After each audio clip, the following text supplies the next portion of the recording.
crazy guest today, Mr. Harry. But before we get too far into it, I would like to start the episode off with a land acknowledgement because we are on the unceded territory of the Musqueam, the Tsleil-Waututh, and the Squamish First Nations. And I think it's really important for us to know where we are and to acknowledge our history as a country. Also, I always forget to do this, but it's great for YouTube. Please do a like, subscribe, rate it on a podcast thing if you're on it. I don't know how podcast rating works, honestly. Literally haven't looked into it, which is probably not a good thing, but that's all right. So yeah, hello. Hello. How's it going, mate? I'm good. How are you? Yeah, good, man. Thanks for having me. Thanks for coming on. It's been sick. I've been watching your podcast for a while. It's honestly Since surreal. you did that one with Sam. That's the first one. Yeah. How's BC been? Yo, it's been good. Yeah? It's been really, really good. I've been wanting to come here for a really, really, really long time. Since I pretty much started skateboarding, pretty much. And I really made it the point of this trip was not only for the coming to the races, but it was coming to BC, coming somewhere new. You know, I've done a lot of repeat traveling with downhill. Like you kind of go to the same sort of spots, same races, same events, same countries, same people even. So I just wanted to kind of like break that sort of mold, if you will, and come somewhere new. And I really wanted to come here. Like I've heard so many good things, and I have not been disappointed. That's awesome. What spots have you skated so far? Anything you've been meaning to check out that you've hit? It's been really good. I mean, everything. I want to hit everything as much as I can. Like I know so many spots from so many videos here. So yeah, to check off some of them has been really sick. So the BPs have been awesome, really, really good. And then Britannia was sick as well. Going down Cyprus was awesome. Yeah, I know that's not like a real gnarly run or anything, but it's just like it's a thing for me, you know. So I've had a mad time. We had parkades last night. Going down the death spiral, mate, so good. I saw you doing the hot laps on that spiral. Yeah, no, why would you not? Like that's the thing to do. Just go round and round and round. Yeah, it's great. For people who don't know what death spiral is, do you think you could explain it to them? So a death spiral is like a parking garage, I guess you'd call them. In Australia, we call that a car park. And it's just the exit of the car park is just this never-ending right turn. So I think you do like 4 or 5 floors, just never-ending right. It's fantastic. It's pretty sweet. Yeah, it's iconic. I mean, there's been so many people who have done the parkades back in the day. I remember I used to see photos of P-Swiss just full styling through the death spiral. So I was trying to channel my inner P-Swiss yesterday, and it was a good time. Awesome. Are there any spots here in particular you revered as like a new skateboarder, like looking into media and being like, whoa, that's crazy? I thought the British properties were off their head when I first saw that. It honestly reminded me a little bit of like skating back home in Hong Kong, because there's like, you have to be so cautious of traffic. So it was like a fresh reminder of like, oh, there's cars on the road when you skate in the British properties, and it's really fun. I think it adds to a little bit of the excitement there, because you have to be alert. Like the road itself wasn't as gnarly as like the roads, I must say, because there's a lot of them, weren't as gnarly as I was expecting them to be. But you add in like the extra spice factor of there being cars on the road everywhere, and every single, run has driveways on it. Yeah. That, really does it. I believe it. Yeah. Does it add extra excitement too to be with a bunch of people who are like very comfortable there, and you being new, you have to like skate it's close wild. to people? It's wild when you just see people who are locals just push off and start tucking, and it's your first time on there, and you're like, well, I guess this is how it be now. Like, and you're just trying to catch up to people on free-ride wheels while you're riding Magnum, just being like, far out. Like, these dudes are sending it because like they're all locals, and you just got to like trust, blind faith, and just go. Have faith. Yeah. It's crazy what people do there. Like Sam and the boys and everyone else just getting really close. Some gnarly stuff out in the BPs for sure. I guess you just came back from the States, or came here from the States. That's right. Yeah. Did you skate both Mary Hill and Tepe? Yeah, I did. How was that? I saw some crazy Media posted lots of pictures, lots of people getting really messed up. Yeah, I mean, I was wearing my suit the whole time. The whole time. Yeah, I actually, except for like a couple runs at Tepe when it was raining, I wore my suit every single run. And I tried to stay more towards the front of the pack. And yeah, trying to stay out of people's way. Because I'm just trying to go fast, man. Yeah. Like, I'm trying to go as fast as I can every single run. And just like trying to race every single run. So I wasn't really spending much time at the back because it gets pretty dangerous. Yeah, a lot of people taking each other out. Yeah, especially on those roads. Not necessarily in Maryhill so much, but on Tepe. When you start from the top, it's a long track. People aren't tucking. I think I rode freshies almost every single run at Tepe. Wow. Yeah. It's a lot of wheels. It's a lot of wheels, but smoke them if you got them, you know. So, yeah, I was just taking hot laps at Tepe, so I didn't really take many cruisy boy runs or like skate with anybody sketchy. Anyone that I skated with, I knew exactly what they were doing, so it was pretty chill. But yeah, there was some gnarly tangles. Because there's a lot of people, man. It's like, 200 people, maybe 200 plus people. Really? All skating the road at the same time. Kevin doesn't do like 4 at a time, go, 4 at a time, go. Well, I mean, neither do the rats either, to be fair. It's just like, course is open, go. You just skate. Yeah, everybody goes at once. I mean, not all the time, but potentially. Yeah. Everyone could go at once. It's a lot of people on one road. Yeah, it's a shit fight. It's unbelievable. Like, That sounds very dangerous. yeah, I mean, it's really fun though, so. This is what you get, right? Yeah. Can't have both. If it was really safe, it wouldn't be that fun, would it? I don't think so. There you go. How is the party at Maryhill and Tepe? Is it pretty much the same old every year? Well, man, I come from an era where parties were massive and people were absolute characters. You know, like the days of what would you call the heyday, the golden era downhill, when everyone was on a contract, everyone was getting paid, when pros were really pros, and they partied like they were getting paid. I promise you that. So like those old Kozakov parties, those old armatry parties that I was just a kid at, just like watching, being like, whoa, this is sick. And then when I finally got old enough to really actually send it that hard in the parties, all those dudes were gone. And the parties were just like me and people my age. And we were kind of like, oh, fuck. Like, what happened to those rager parties? You know what I mean? But this time, I came back to North America. Like, Tepe went off. There was some good stuff happening at Tepe. Like, there was some proper filthy partying back at Tepe. So that was good to see. I was happy to see some proper tomfoolery like back at Tepe. Like Danger Dane, he really got on it and put on a show for everybody. So that was interesting to watch. And Maryhill went hard. I went hard at Maryhill, so I was having a good time. Hell yeah. What percentage of races do you skate hungover? Like race days? Yeah. 0. Yeah. So you make a conscious effort. Oh, for sure. Okay. If you want to win, man, these days you can. Like, there used to be a thing where people would try and win the party and then the race. And I'd say there's one person who could still do that. Who? It's Danger Dane. Okay, yeah. He's probably the only person alive right now who could win the party and then still be competitive on the racetrack in the same 24 hours. Other people probably gonna be ruined. Yeah, I mean, You know what I mean? So you can pick one. I mean, you could do it if the party was after the race. Good opportunity. But if the party's before the race, forget about it.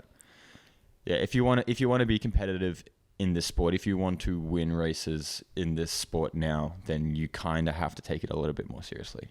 all right. Yeah, that I get that. Yeah. Because it is ultimately a competitive sport. You are racing Absolutely, people. and it's super competitive now. Yeah, so you got to like put in the hard time and maybe skip a night of drinking if you want to do well the day after. have a really good night of drinking the day after, if you know what I mean. Yeah. Celebrate your victory. Right. That's fair. Yeah, because I'd imagine every night is party night, so it'll be kind of tricky to restrain yourself. Yeah, but I mean, you got to like. It depends if you want it or not. yeah, exactly. Depends how much that W means to you. So Truly. you can, go to sleep a little bit earlier. on the night before a race. I mean, I tend to do so, but that's just me. Yeah, I mean, it's clearly done you pretty well. Yeah, done all right. Not too bad. Well, I'm curious, how long have you been skating for, and how many of those years have you been touring, doing races like the Euro Tour and stuff? I started skating in 2011. Yeah. So yeah, I think I got a board for my birthday in 2011. So like around November time. How old were you? 14, I believe. Okay. Yeah, I think I was 14 years old. I'm not too sure. And I got a board for my birthday, and I just started skating around where I live.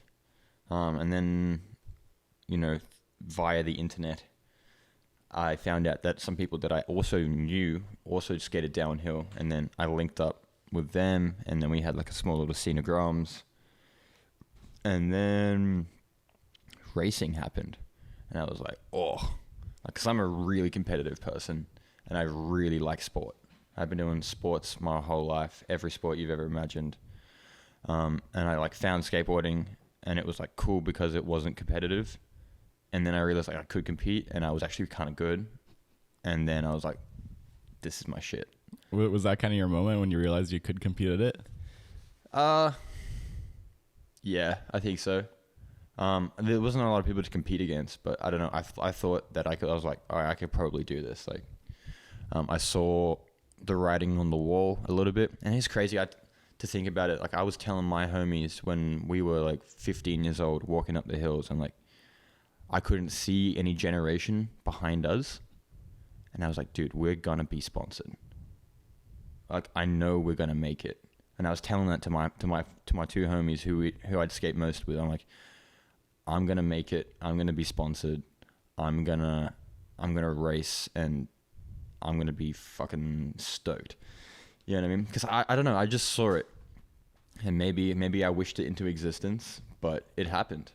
Because we were just the kids coming up, and I saw it from a mile away. So I don't know. I'm happy it worked out. I think it's awesome, and it's cool you've had that idea in your head for so long, how it's kind of like manifested itself. No, almost. long time. It's been a long time coming, but I guess that's also what it takes to be like world class at something is a lot of time. Yeah. What do they say? 10,000 hours makes you a master. Yeah. You think you got 10,000 hours on a skateboard? No, I definitely got 10,000 hours thinking about it. Oh yeah, for sure. Yeah, I definitely have 10,000 hours thinking about skating, but I was thinking about that, and I think roughly over 10 years, probably about 2,500 to 5,000 hours. Okay. Maybe. I don't know. I think I worked it out at like 2,200 with a considerate guesstimation. Fair. I mean, it's so hard to guesstimate too. Yeah, I don't know. Maybe I'm wrong. Maybe I blew that. Maybe it's way less. I mean, if it was, that would be pretty impressive. Yeah, I was just like going on a calculator, counting like weekends out of years, timesing it by the amount of years, but I don't really know. It's as good as a guess as you can get, I guess. So what was your Grom scene like? Like how was skating? How did you get around? Was it similar to here? You mentioned it. Well, I was the oldest. Similar? Yeah. I was the oldest person skating in our Grom scene for a really, really, really, really long time until we kind of like linked up with like the other scene. So I grew up in Hong Kong. I started skating in Hong Kong. So it's a pretty like small place, but there's a lot of people. So there was a lot of kids my age who were skating. And I just kind of like joined in with them. They were a couple years younger than me, but really, really, really good. So yeah, we just like mulled around. Like everyone was like international school kids. So all English speaking, all went to English schools. And we run amok around our little territories. Like the nice thing about Hong Kong is that you can't really go far. Like you've got a 2-hour sort of like radius where you can operate in, skate in, and do whatever you want. So we were pretty free to just like skate wherever, like no, our parents knew we were sweet. But then, as you start getting older, people start falling off. And by the time I was like 16, 17, and maybe even 15, like most people were gone. And then it was like maybe 3 of us, 4 of us left, 5 of us left. And then we joined with another crew who were like more of the local Hong Kong guys. and then they founded a skate shop, and that became like the SBDW team. Oh, cool. Yeah. So that's like very core there for the skate scene. Oh yeah, like the skate scene for like the last probably like 8 years or so has been like super core. Yeah. Super core. And then recently, I think just before 2020, these like Sunday sessions in Hong Kong started getting big, because we have like this one spot where it's like a closed road. Oh, nice. So it's like and it's not too steep. Like if you don't slide, you can go pretty quick. But if you're learning how to slide, it's like the perfect area. Yeah, so gotta apologize for the cat being noisy. It's okay. I'll keep it right here. Yeah. Yeah, and just since then the scene's exploded. Yeah? In a crazy way. Like there's first timers everywhere, every single Sunday. That's so sick. I mean, how many people do you think it is now? Do you have like a rough estimate of how many people are skating? I think there's probably over 50 people skating downhill. Wow. Maybe not like consistently, but all those people for sure. Get her up there. I mean, yeah, the Sunday sessions that SBDW done have been so good for the community there. That's awesome. Just having like she's alright. All right. Just like having a safe space to practice is like really, really important. Oh, totally. I mean, I really want one of those in Australia so I can start teaching people proper. But, with good time, it will come. Truly? Are there any spots like that you've got in mind? I mean, there's heaps, man, because people, like, we have waterways that get closed for flooding. And when they flood, no one seems to worry about them being shut. So it's like, why don't you just shut them down for like 3 hours on a Sunday and like in the morning? But it's all like governments and council, and you know how it goes. Yeah. You got to make your own council to talk to the council. Exactly. Yeah. If it gets done, it could be pretty awesome for your scene. Yeah, I think so, for sure. That's awesome. What is the scene like in Australia? Who are you skating with, and what does the skateboarding look like? So I live in Sydney, which is probably like the biggest city in Australia. The scene is still quite small. It used to be big, and now it's small, like most places. Yeah. But our spots are short. They're very steep, and typically not the smoothest type of pavement, which is kind of like my favorite type of skating anyway, so that's all good. We got some really nice spots. Some of them are real close to each other. Some of them are like way out in the bush that we got to drive like heaps long way for. But I think we have like a course, like a good session, and you could get like maybe 10 people out. Yeah. So yeah, not super big, but when you put like an event on, we definitely show out. So okay, yeah, that's kind of what matters. I guess things are very far apart in Australia, so I mean, probably not much further than there is here. Like you guys like to drive here as well. That's true. But yeah, it's nothing like the Vancouver scene size. Like there's a lot of people skating here, which is super sick. And you have like parkade specialists. Totally. I'd never seen that before. Like people who like exclusively just skate car parks and shred. It's pretty sick. That's pretty much me at this point. I haven't skated a real skateboarding. You got to start somewhere. Totally. I mean, I don't know. It's just not the sport I spend the most time doing, but it's so much fun. It's a lot of fun. Yeah, I think the main thing for me at least is the community. Just like my friends show up and I'm like, oh, I gotta skateboard with my friends. Yeah. But no, I think it's pretty neat. Do you guys skate parkades in Australia? Yeah, we do have parkades in Australia. It's called Sydney City Bomb Squad. Yeah. It's definitely one of like the most well-known parkades crew in the world. It used to be really gnarly, and like a lot of people would come, and things would get out of hand. And yeah, there's some crazy stories if you talk to some of the OG crew of the early days of Bomb Squad. And same thing, 7 p.m. Thursday night. Just go and smash all the car parks. Like we skate the Opera House. Oh, no way. Yeah, the Opera House car park is sick. It's like 6 floors of like never-ending tuck lane left. That's so sick. Yeah, and then when you get to the bottom, there's a wall, and you have to slide left. So and everybody forgets when the wall is coming, and it really sneaks up on you. But yeah, there's some really gnarly car parks in Sydney, but most of them are pretty lax, just like here in Vancouver. Taking a chill for sure. Yeah.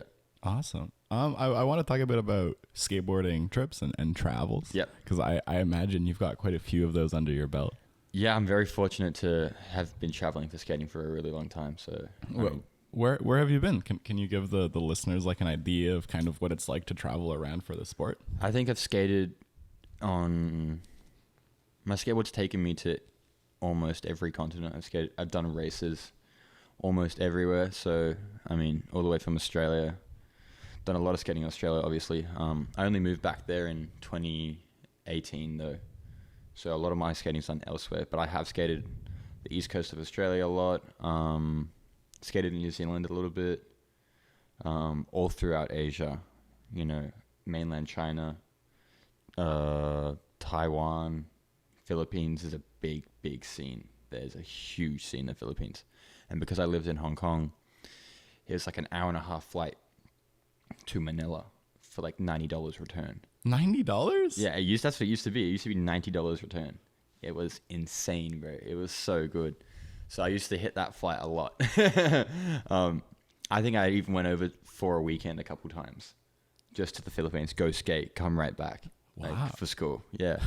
It was awesome. So I've done a lot of skating around there. Like, we've done a lot of mainland China trips with the SBDW boys, and honestly, some of those trips were amazing. Like, China cops a lot of flack because of like how that government be, and I agree, it's pretty gnarly over there, and I don't love to see it. But the skating, when you're like completely removed from like the politics and stuff, is so good, and the scene is so welcoming, and the beer is so cheap, and it's just like, it's such a good time. These people are always down to like show you what their community is about, and that goes for almost everywhere in the world, but China especially. Like, they really want to show out and like, you know, give you a nice experience. But yeah, I mean, I've done a lot of Euro tours as well. I think I've done like 4 or 5 Euro tours, which is so cool to have done, especially because I was so young, man. I skate a little bit in the States, a bit more nowadays than before. And yeah, now BC, I can check it off. Finally, this is my first time in Canada. So it's very exciting. It's very exciting, actually. So I'm stoked to finally get here. And lastly, the craziest, and going to South America. And I spent a lot of time skating down there as well. I could spend 3 months living in Argentina. Yeah. Skating around there, trying to learn a bit more Spanish than I speak at the moment. Yeah, I've been in a lot of races in Colombia, Ecuador, Peru, Brazil, Argentina. And that's probably one of my favorite places to skateboard travel. I believe it. I mean, they got really steep, chundry roads, right? Yeah, exactly. Yeah, that's my shit, and I love it. It's insane, the media I've seen come out of South America. Yeah, those guys don't care, hey? Like, they're just going for it. Absolutely going for it, rain or shine. It's pretty sick. It's so sick. Do you have any favorite skateboard media? I have so much favorite skateboard media. I used to consume media like I consumed food when I was a kid. Just like, I'd wake up every morning, because I lived in Hong Kong. We have a time difference where like videos would always drop while I was asleep.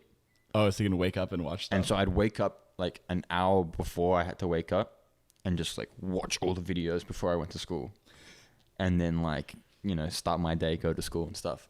I love Greener Pastures so much. I still do, actually. That was great. All those early Otang videos. Oh yeah. So creative. Like the Adam Colton videos, like a huge inspiration. A lot of the early Lanyards A-Team videos, which is like what gets me stoked about coming up here. Yeah, there's so much. There was so much media. Yeah. Do you know what I mean? When it all used to go straight to YouTube, or straight to a company's YouTube, and then you could just like have like this endless, you know, stream of media. Not so much anymore, but there's still some really nice stuff coming out. Yeah. So I mean, that still gets me stoked. But yeah, those old videos, Greener Pastures and stuff, like really did it for me back in the day. I've been a huge fan of BZTV recently. Yes, those are the boys. BZTV, Benson, Scotty. Yeah, they really do it good. And that's like, what you see is what you get with those guys. Like, they're super authentic. They're not trying to be anything that they're not. And they just like, they really, really love skating Thaney wheels. That's it. They just get like $35 wheels from Kmart and just go and turn them to dust. And that's it. They love it. And they just do it over and over again. And like, you can see them now from when I first met Benson man, he's come a long way and he's so good now. It's really awesome to see. So shout out Benno. Shout out. Yeah. How fast do you think you could kill a set of Thaney wheels? Mate, Scotty would burn a set of wheels in like a couple of runs. Damn. I mean, depending on the wheels. I'd Yeah, of course. put the hurt on a set of Magnums in a day. Really? Yeah. I guess that's a lot of skating then. I mean, it's a lot of sliding. Yeah. You know, it's a lot of repetitive sliding. Like, we'll go to one of my local spots. It's called Better Bends, and it's just like vertical chunder slides. And I'll go there and do like 20 runs in a day, and just turn my wheels to dust. Do you get the Kingpin Magnum size? Yeah, so that's why I have to stop. So I'm not actually coring any wheels at all anymore, because otherwise I wouldn't have a Kingpin left. But they get to about 60 mil, and then they're just like ice.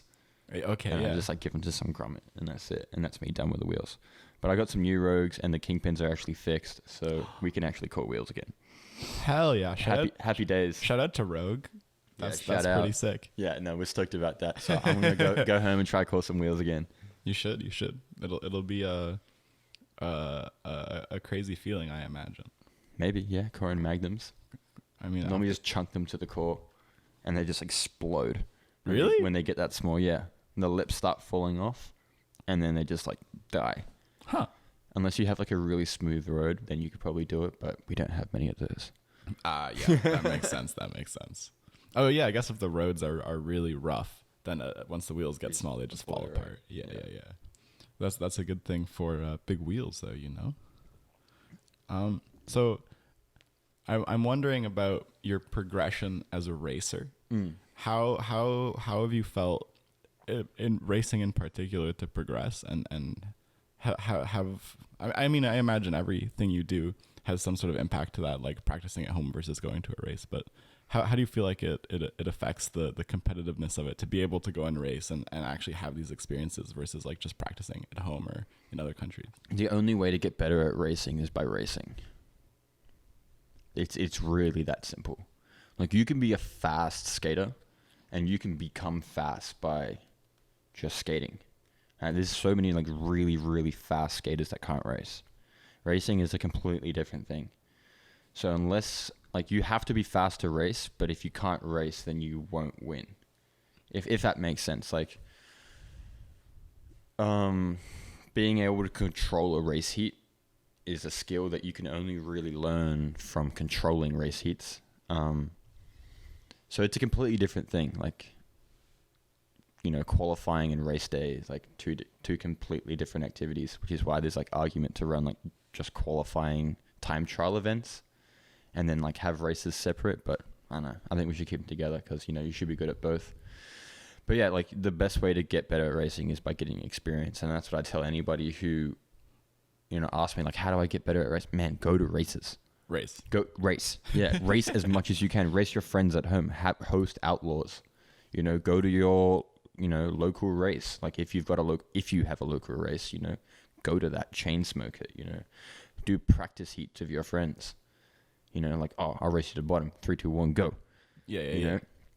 So learning how to skate in front of people, learning how to, skate behind people, learning how to pass people, learning how to not pass people.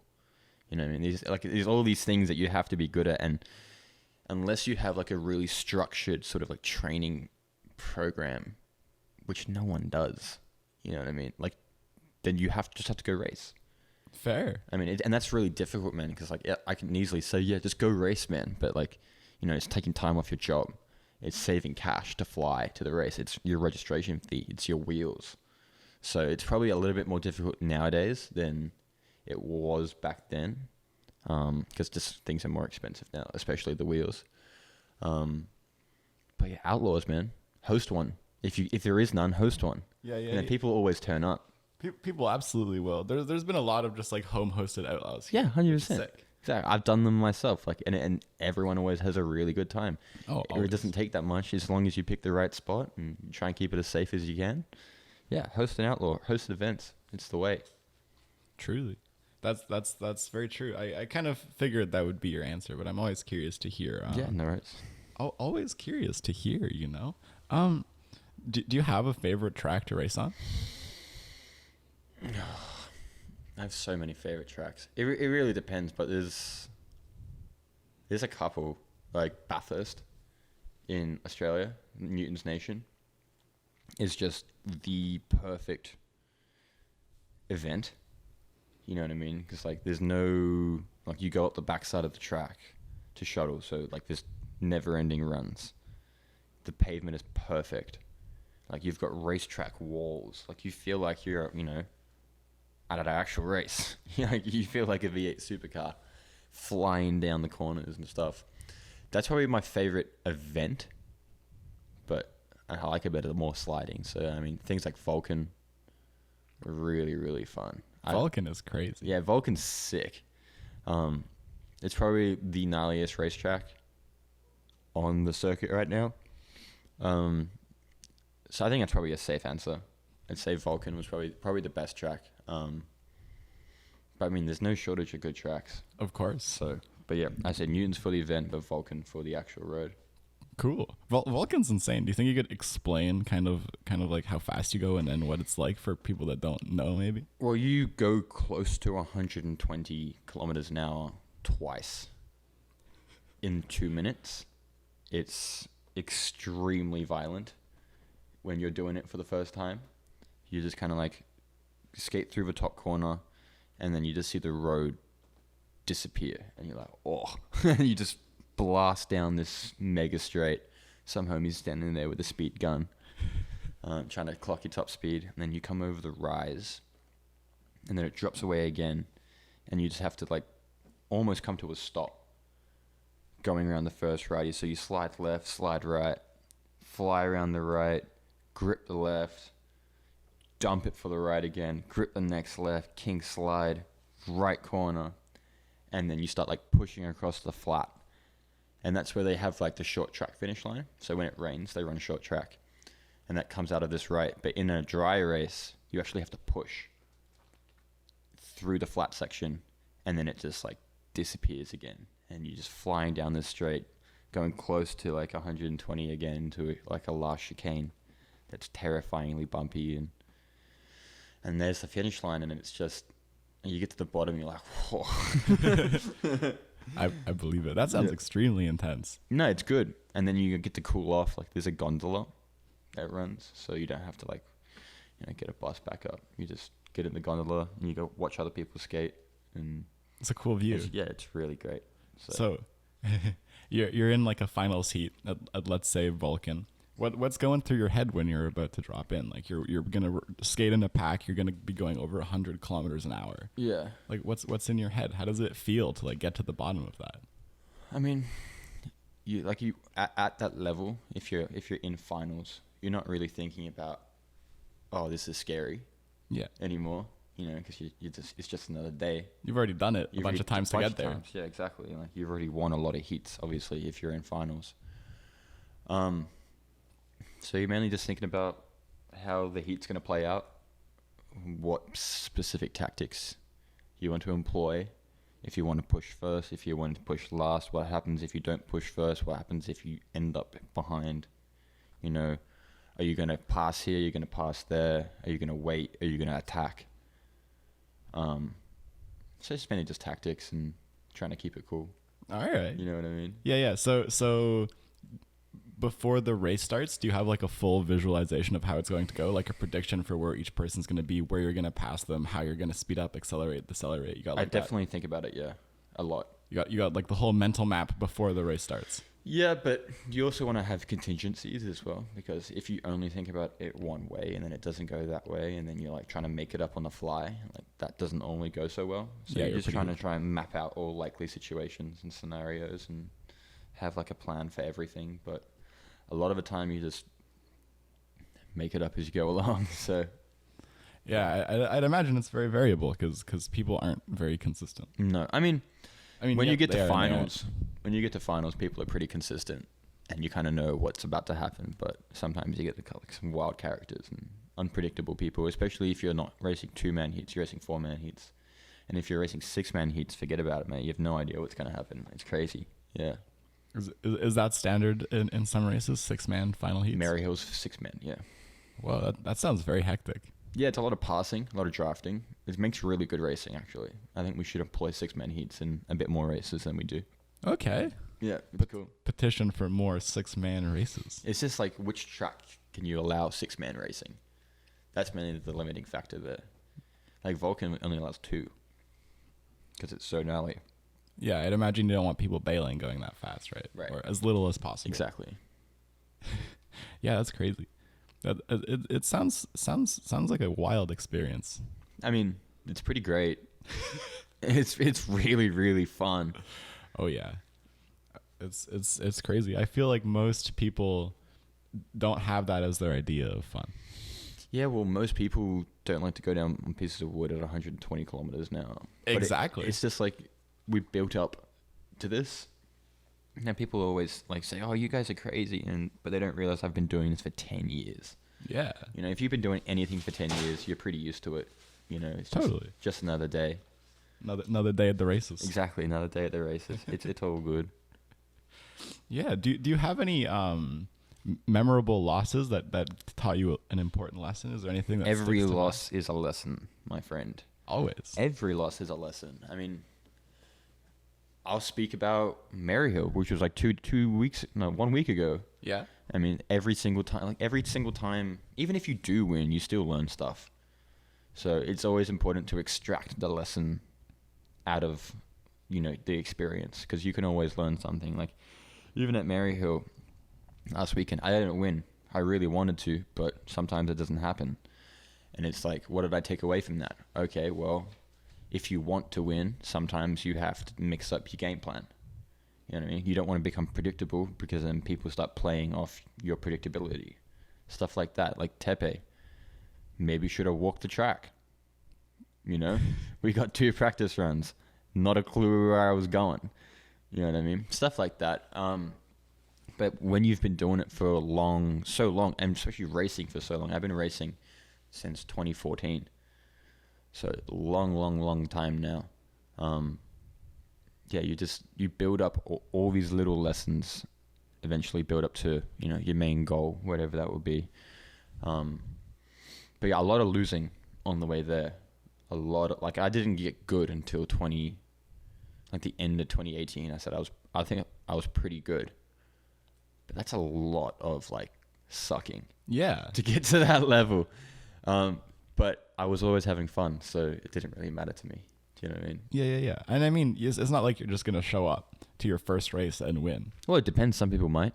That's true. Some freaks might, but those people have also been skating for a long time. It's rare that you get someone who's never skated before, jumps on a board, does well. Yeah. That doesn't really happen. You have to put in a little bit of time. Absolutely. To get good. But yeah, I mean, look at Scott Mano. This was Scott Mano's first race. Really? It was Sam's first race. Yeah, Sam did pretty well. Did really well. You know what I mean? Because he'd been skating before, but then the difference, like I was saying earlier, between being really good, like Sam and Scott Mano, really, really, really good skaters. But it's their first race. They learn it. Absolutely. They'd be learning. So yeah, with a bit more experience under their belts, man, those boys are going to go hard. I believe it. I see a cool future in there. Are there any people you have your eyes on as kind of the future of skateboarding? Rydell Abarico. Yeah? Is the future of downhill skateboarding. This girl is from the Philippines, and she is so good. She's so good. I think she's probably, top 3 female riders in the world right now.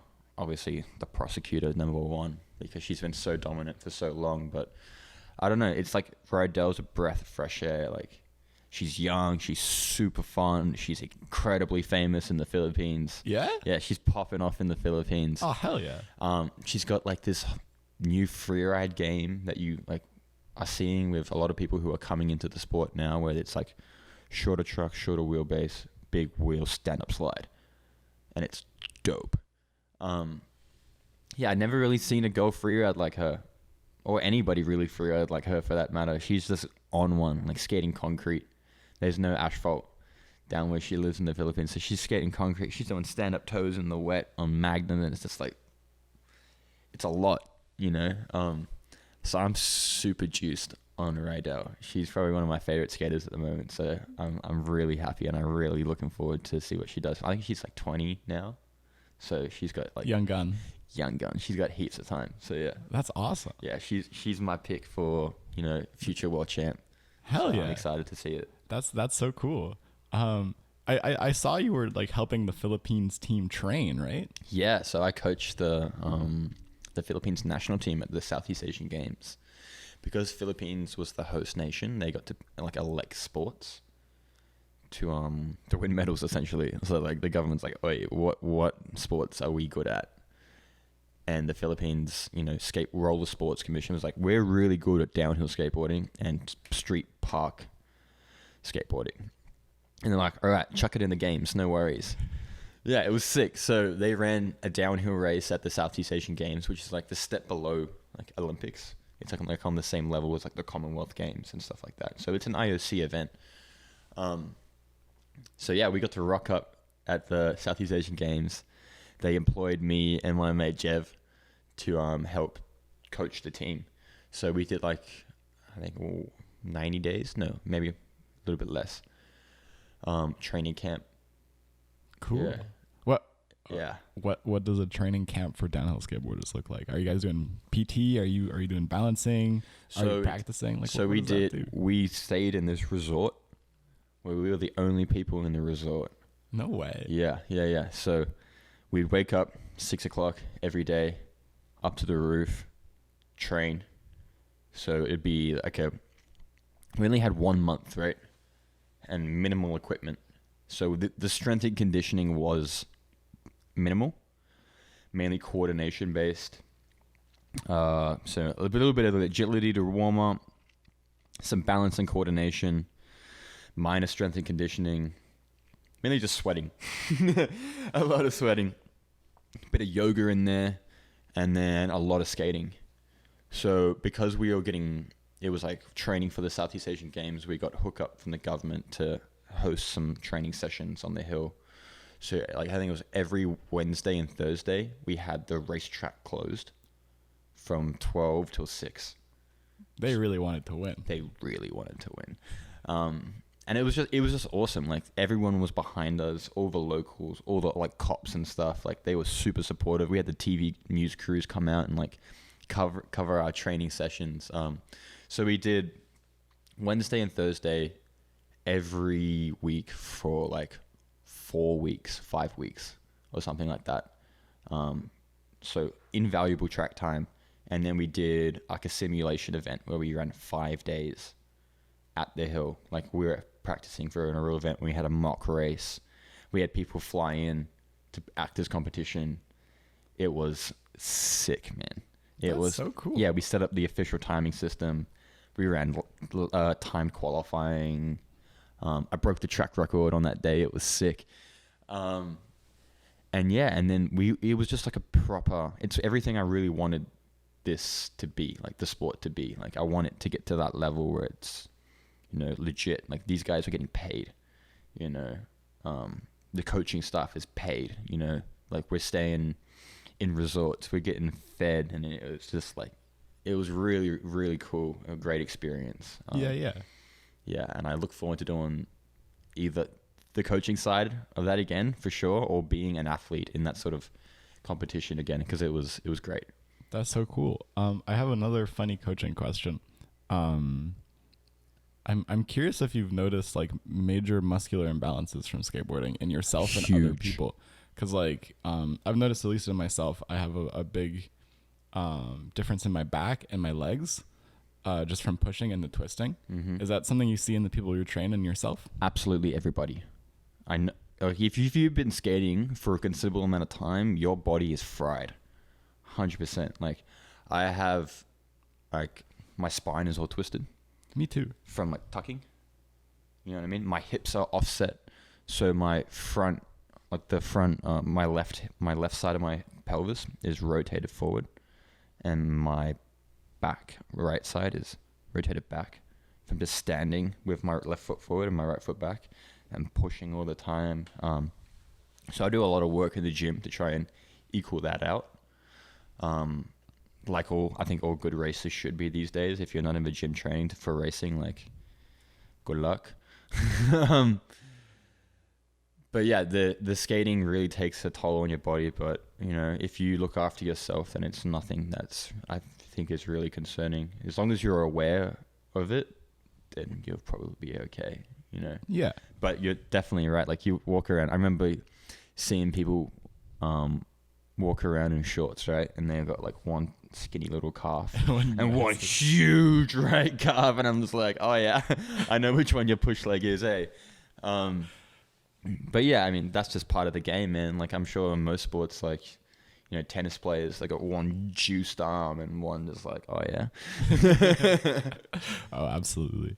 But I think it's so important because ultimately we're pretty symmetrical beings. Not perfectly symmetrical, but pretty symmetrical. So it's good to have look after balance. yourself. Absolutely. Yeah. Do you work with a trainer or a PT to keep yourself in shape, or have you just been kind of figuring it out? Yeah, I have a coach. Oh, cool. Yeah, so I have a coach, and we work on, you know, just all of strength and conditioning, pretty much. All the skating is up to me. Yeah. Which is fine because, you know, I think I know what I'm doing. I know what I need to work on, but yeah, I've got a coach for strength and conditioning, so that's really helpful. Like, I do coach other people in strength and conditioning, but it's always nicer when you have somebody who just does you for you, because it's like, I have to think about it a lot less. Like, I know I could do it by myself, and I have done it by myself, and I have done it for other people, but just having like a coach who probably a bit more experienced than I am in strength and conditioning, just like, you know, looking from the outside, looking in, it really, really helps. So I find that that's really beneficial, especially for like the physical part of skateboarding, which would be like your endurance, your tuck endurance, your ability to skate all day. You know, like, you've got 5 rounds of racing, 2 runs of qualifying, and 2 practice runs, like we had at Tepe. Like, you need to be fit, because that's a lot of skating. And then, of course, the push start. That's something that I work on a lot. So yeah, having a trainer does help with that. Yeah, it's super important. But if you don't put the time in, you're not going to get anything out anyway. So still have to do that. Cat's getting a little vocal over there. Yeah, she wants to join in. Yeah, that's really interesting. That's funny. I noticed the muscular imbalance first in Sam. I noticed he had a really big calf, and we were just kind of exactly. Yeah. And I noticed it in myself, and I'm like, shit, I've done this to myself. Yeah, you got to push your 2 legs. And that's what I've been trying to do. Alternate. That's what I've been trying to do. But it's hard. It is. It's so hard. It is hard. Truly. More on travel. Do you have any funny travel stories? Any like cursed mishaps or fun companions? Oh, too many items. Man, there's just so many that it's hard to like pin down one. But I don't know. Like, I've done so much fun and crazy stuff, just because majority of my traveling, you know, pre-COVID, I was still really young. Like, I still am pretty young. I'm 24 now, but pre-COVID, you know, I was like 21, 19 years old, all traveling around the world, just like by myself or with some homies. So you get into some funny situations where it's like walking around the favela in Brazil with your homie, wearing like Hawaiian shirts and short shorts, carrying skateboards. Like, our homies like, don't look at anybody, don't say anything. Here are some Portuguese words just in case someone speaks to you. Yeah, we're just trying to find the best acai. Like, there's nothing really hectic going on. But yeah, I mean, we've walked through a couple of favelas in Brazil, and that was pretty funny, also quite scary. Just getting lost all the time, you know, everywhere. Being a kid in the Philippines, just being able to run around by myself, you know, 16 years old, being able to drink all the beer that I want. I mean, yeah, rubbing shoulders with the pros, just like being a little kid. This is so many funny stories, like crashing motorbikes in the middle of nowhere, you know, being like, fuck, what are we going to do? I'll just leave the bike, no worries. Like, a rented bike? Yeah. But it only cost you $25. Forget about it, mate. Yeah, I just been able to I have so much freedom, like, so young. So like, we definitely got up to a lot of mischief. I'm like struggling to pin down one right now, but That's all right. Yeah, there's been a lot of fun stuff that happens, and I don't know, maybe you just had to be there. Yeah. It's too many to pin down. I get that. What did the process of getting sponsored look like? Did you reach out to companies? Did companies reach out to you? Like, how did that go down? Well, it's funny you should ask, because I actually chose to go the other way about it. I started my own company instead of getting sponsored, because then I could just sponsor myself. Hell yeah. Galaxy brain. So when I started first skating in 2011,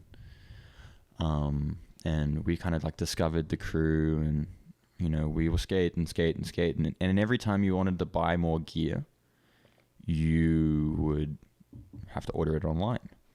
And what a lot of people who don't live in the United States or North America, for that matter, don't understand is that you actually have to pay shipping in a lot of places. Like here, it's sick. You get free shipping everywhere. You know what I mean? Flat rate, see you there tomorrow. If you live in Australia, if you live in Hong Kong, you're paying just as much for the product as you are for shipping.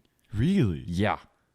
So if I want to buy a set of wheels and a foot stop, back then $70, shipping's $90. Whoa. So it's like, fuck, man. Like, I need to save up twice as much money as for the product that I want to actually get it here.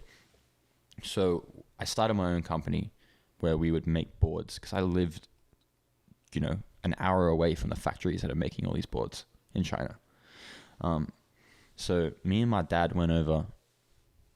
Oh, we actually made a couple boards. My dad's a design teacher at a high school in Hong Kong, like design, woodwork, shit like that. Okay. So my board got run over by a bus, and I was spewing. I was so upset. Your birthday board? Yeah, my birthday board got run over by a bus, and I was so spewing. So my dad's like, no worries, we'll make another one.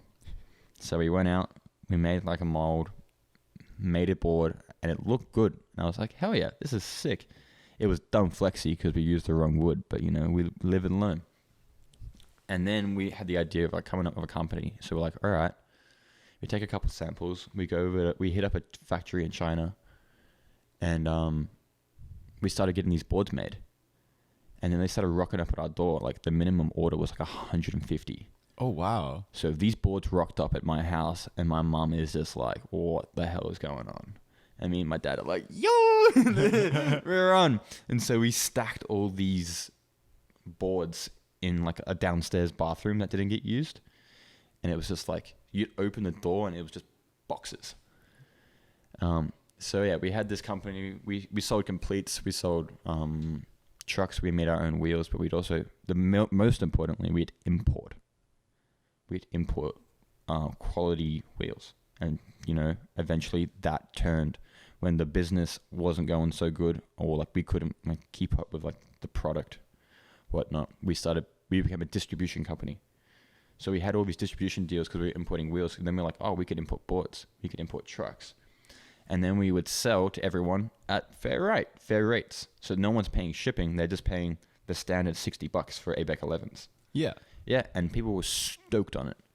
So we just ran distro for ABEC 11. We did some Otang. More importantly for me, we did full circle. So Venom, Ronin, Rogue, Madrid, Valhalla, Cadillac. And so yeah, we were selling to shops in Hong Kong, and just importing all this stuff for all the homies so they would save heaps of money on shipping.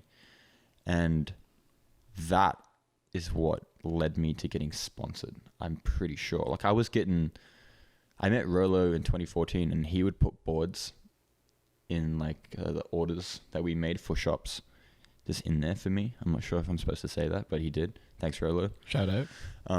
So I was getting boards for a while, but I got sponsored by Otang in 2014 because I met Patrick Switzer when I was very, very young in the Philippines in 2013. My first ever race, Patrick Switzer was at, and it was like, he was world champion at the time, so it was like, I remember the first time I ever saw him.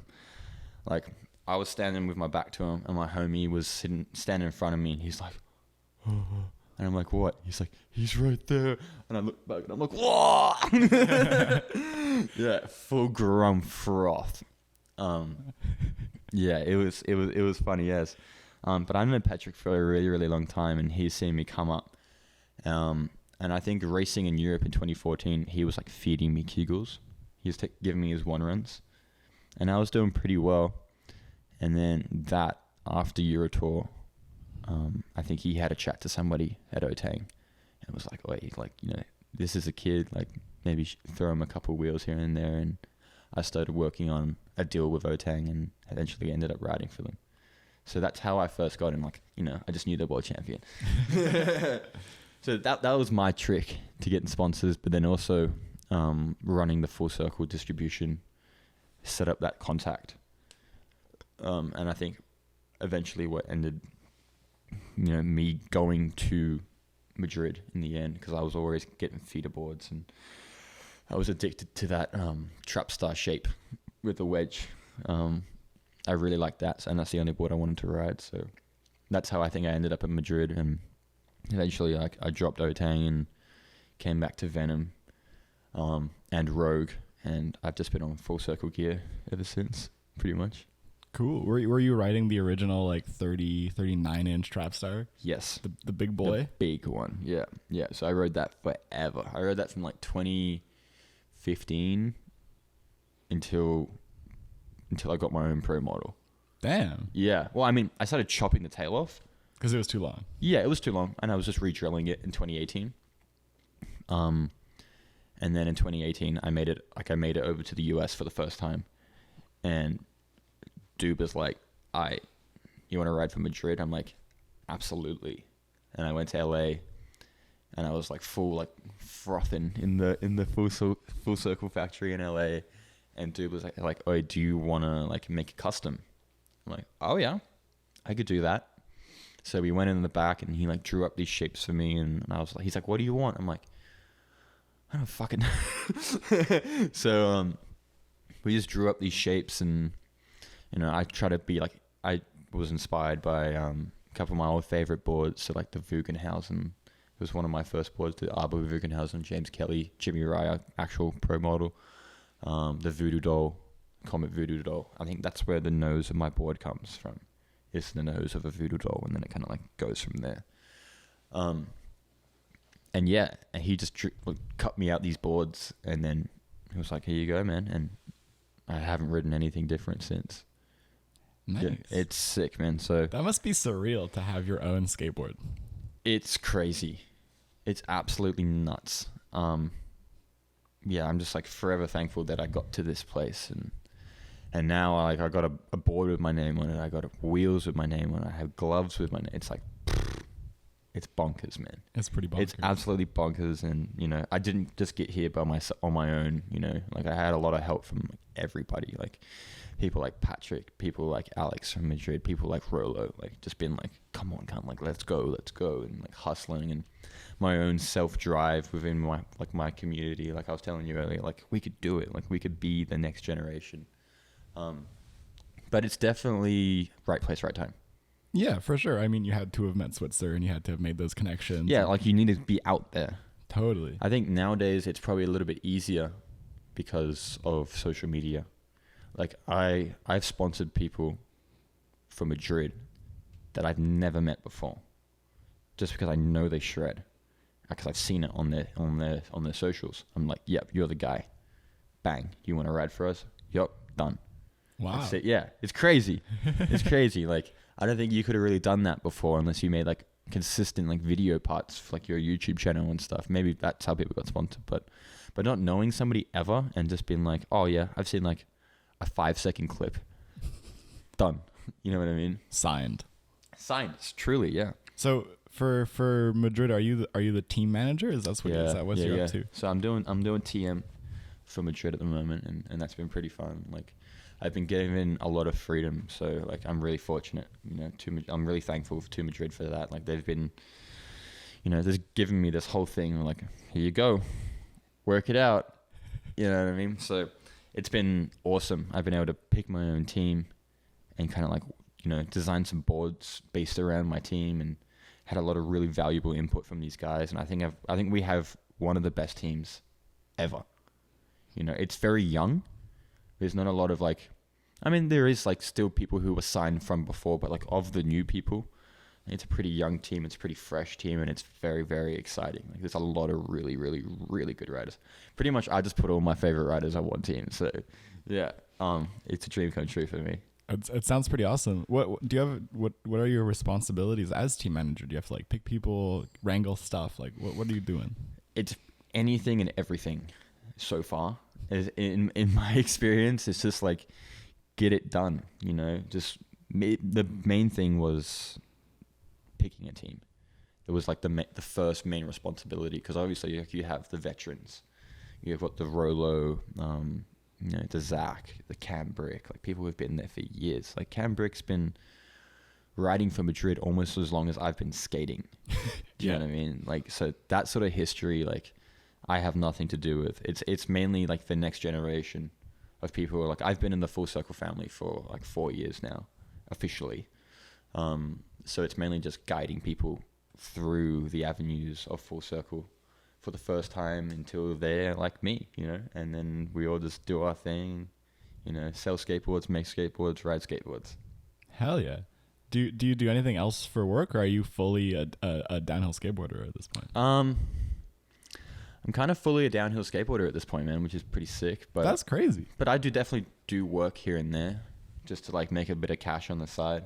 For sure. But I don't have like a solid, you know, I'm on a contract with, you know, healthcare and benefits and shit like that. No, I don't have anything like that. So it's mainly just hustling. So yeah, like I work here and there. Sometimes I work in a beer factory, which is pretty sick. Brewing. Sometimes, yeah, brewing. Full like ginger beer and all sorts of yummy stuff. Out where I live in Sydney, sometimes I'm like throwing mountain bikes out of containers, but mainly just skateboarding. Do you mountain bike? Do you mountain bike? No. Oh. No, nothing. Just like I live in like an industrial area in Sydney, so sometimes I do a little bit of work here and there, but yeah, mainly just rolling. Cool. Are you a student, or were you? No. Got out of high school and no. Both my parents are high school teachers, and no, I'm not a student anymore. I think eventually I will go, but I think there's a lot of pressure, man, especially where I grew up, where it's like school was a big thing. Oh, totally. For people, like, you know, the whole like Tiger Mum thing in Hong Kong is huge.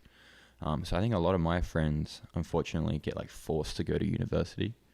You know, like it's just the logical progression. Like you get A's in everything, and then you go off and you become a doctor, or you go off and you become an accountant or a lawyer, and that's expected. And if you don't do it, it's a disappointment. You're a disgrace. And fortunately, my parents are not like that. They're like, you do what makes you happy. And yeah, so that's been super, super sick for me. But I think it was more about like not wasting the money on going to do something for the sake of it. Yeah. I don't know what I want to do. All I want to do is skate. Oh, you've done it. Yeah, skate and travel. But I think if I ever find something where I'm like, okay, like I can see the path now, then I'll definitely go and study. If it's something that I love, then I'll do it. But until then, I shall be doing this. Nice. Which I love. Well, yeah, you've kind of found that for yourself in a way. Yeah. Is there anything you have in mind? Like, oh, I'd love to study this, or are you still just waiting for that? Well, I have a diploma in sports and exercise science. Okay, yeah. Because of a kind of like weird tertiary system that I did at a high school, where I didn't, for the last 2 years of school, I didn't do anything subject-wise except for sport. Huh. Which is, you know, pretty foreign in this part of the world. They don't really do that. It's like a UK system. So I did like 2 years of just everything about sport. No math, no English, no science, no nothing. Very cool. Yeah, it was sick. So I kind of have like the beginnings of like a sort of uni degree, but it's like I did the first year of doing university, but in high school. So I got a bit of a background in that.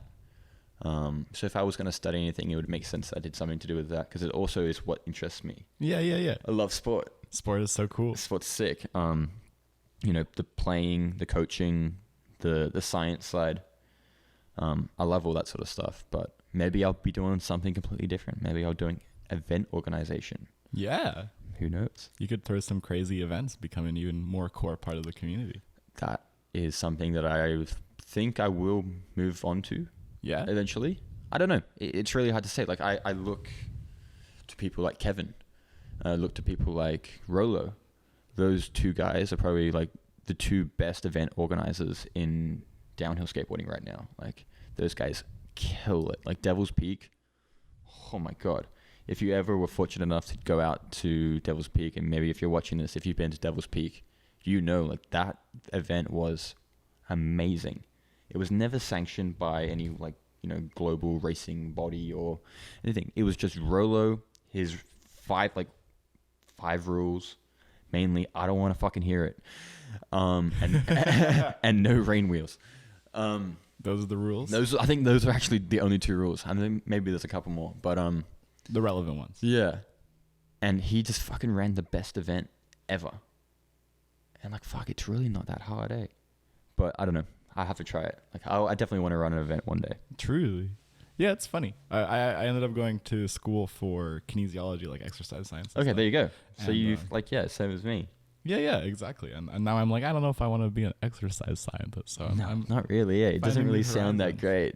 I know, but it was interesting because I was the same position as you. I just really liked doing sports. And I'm like, Yeah. all right, this is the school. All right, so I want to talk a little bit more about racing. So I'm curious what you think makes a good racer. Like, how much of it is mental, how much of it is physical, how much of it is gear. Okay. Let's start with gear. Gear. You need to have it. Like, you need to have the best shit. Racing freshies is sick. Like, you gotta have them. Like, I don't know what to tell you. You know, talk to your local wheel manufacturer. Like, make sure you have freshies. Like, you don't necessarily need them, but having them is, you know, priceless. Like, it's just a different game. Unfortunately, like, it's not easy because they're really expensive. But yeah, having the gear is really important. But once you get to the top level, everyone's kind of got it. So it's not really so much of a problem on like the elite level. But coming up, if you've got freshies and someone else doesn't, you're probably going to win. Yeah. But yeah, like I said, once you get to the top level, like finals, semifinals, everyone's got freshies. So it's not really important. But definitely there needs to be a baseline there.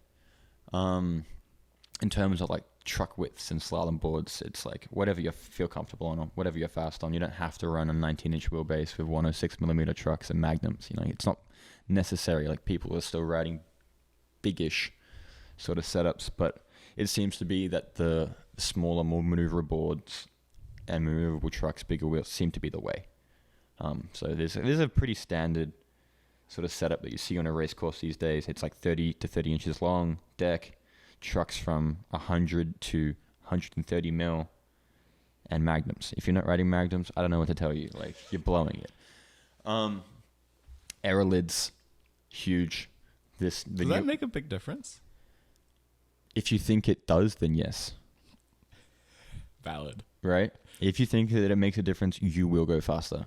I think the thing with the aerolid is mainly minimizing the draft rather than making you go faster. Oh, that's so interesting. Yeah, I think that's the main... I'd say that's probably the biggest benefit out of that. But it only really matters the faster you go. So anything aerodynamics-wise, in my limited understanding, is amplified the faster you go. So at a low speed, it probably doesn't do shit. But if you're going 100, then you'll start to find differences. So that's gear. Mental... It's all mental. Like, if you're on one, you're on one. You're gonna do well. But if you're like a little shaken, then you're gonna struggle with results. So the easiest thing to do is to win races after you've already won one. Getting your first win is so hard. It's so difficult, and I really noticed this in 2019.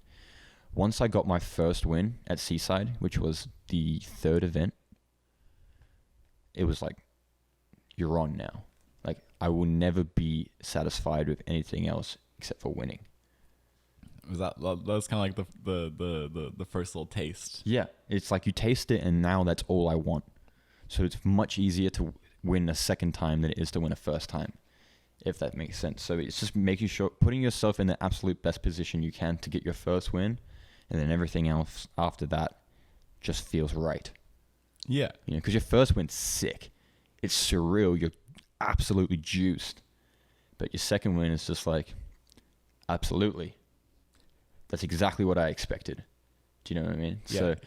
So, that's like a huge side of the game, like being mentally prepared, like feeling good, feeling on one, and like showing up to win is a lot different to, you know, just showing up to do well. So that's like the main mental side of it. And then in the physical, you don't have to be super physically fit to do this, which is kind of cool. But it mainly goes back to what I was speaking about earlier with just like having the endurance. So if you skate a lot, it's fine. Yeah. You know what I mean? Like if you have longer runs, probably going to be a bit more beneficial. But if your body is in a good shape, then everything will be amplified. So, you know, like a lot of things that we don't talk about is that if having a trained body means you can crash. You know, like I had a really big accident in January where I crashed going really, really fast, and I hit like a concrete box going really, really fast, and I separated my shoulder. But I go to the gym 5 times a week. You know what I mean? So like my body's good. Like my joints are healthy. Everything's fine. And I think about if I was like drinking every day, waking up, smoking blunts, shit like that, if my body was like, you know, weak and I hit that box, I could have been way worse off. Yeah, for sure. Do you know what I mean? So that's a little bit of like, you know, the physical side that no one really talks about. And I know street skating, like those park guys, those people who are doing comps, all their training is injury prevention. Absolutely. Because they're falling down sets of stairs almost every time they, you know, go up to them because of like the hit miss ratio. So a lot of the training that we should be doing in downhill is injury prevention, and it's like preparing your body for a crash, because, you know, you got to eat shit to know shit. Absolutely. On the subject of injuries, what injuries have you sustained over the years? I'd imagine quite a few, but if there's any like notable ones. I hit a concrete wall on Chinese New Year in like 2016. And I broke my ribs and punctured my lung. Oh my God. Yeah, it was pretty gnarly. I didn't go to the hospital straight away.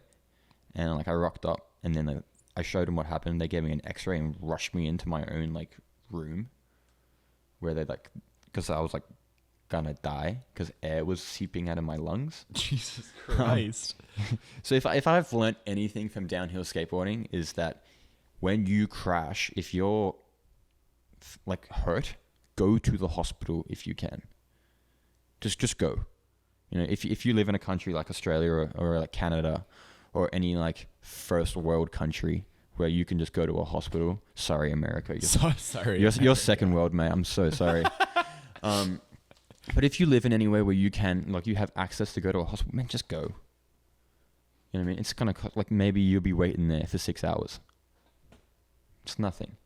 You know what I mean? In like the big scheme of things, like just go to the hospital, because you never know. Like Teresa, for example, like one of our homies from back home, who like actually is from San Diego, she crashed on the weekend at Tepe, and she was like walking around all injured, like, oh, I think my ribs hurt. Like, you know, maybe I should go get them checked out.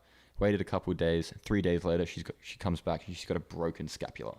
Oh my God. Do you know what I mean? Like, just go to the hospital, man. Like, if you can, please just go, because you never know. Like, skaters traditionally are pretty hard people. You know, like, oh yeah, she'll be right. I can get down the run. I can keep going.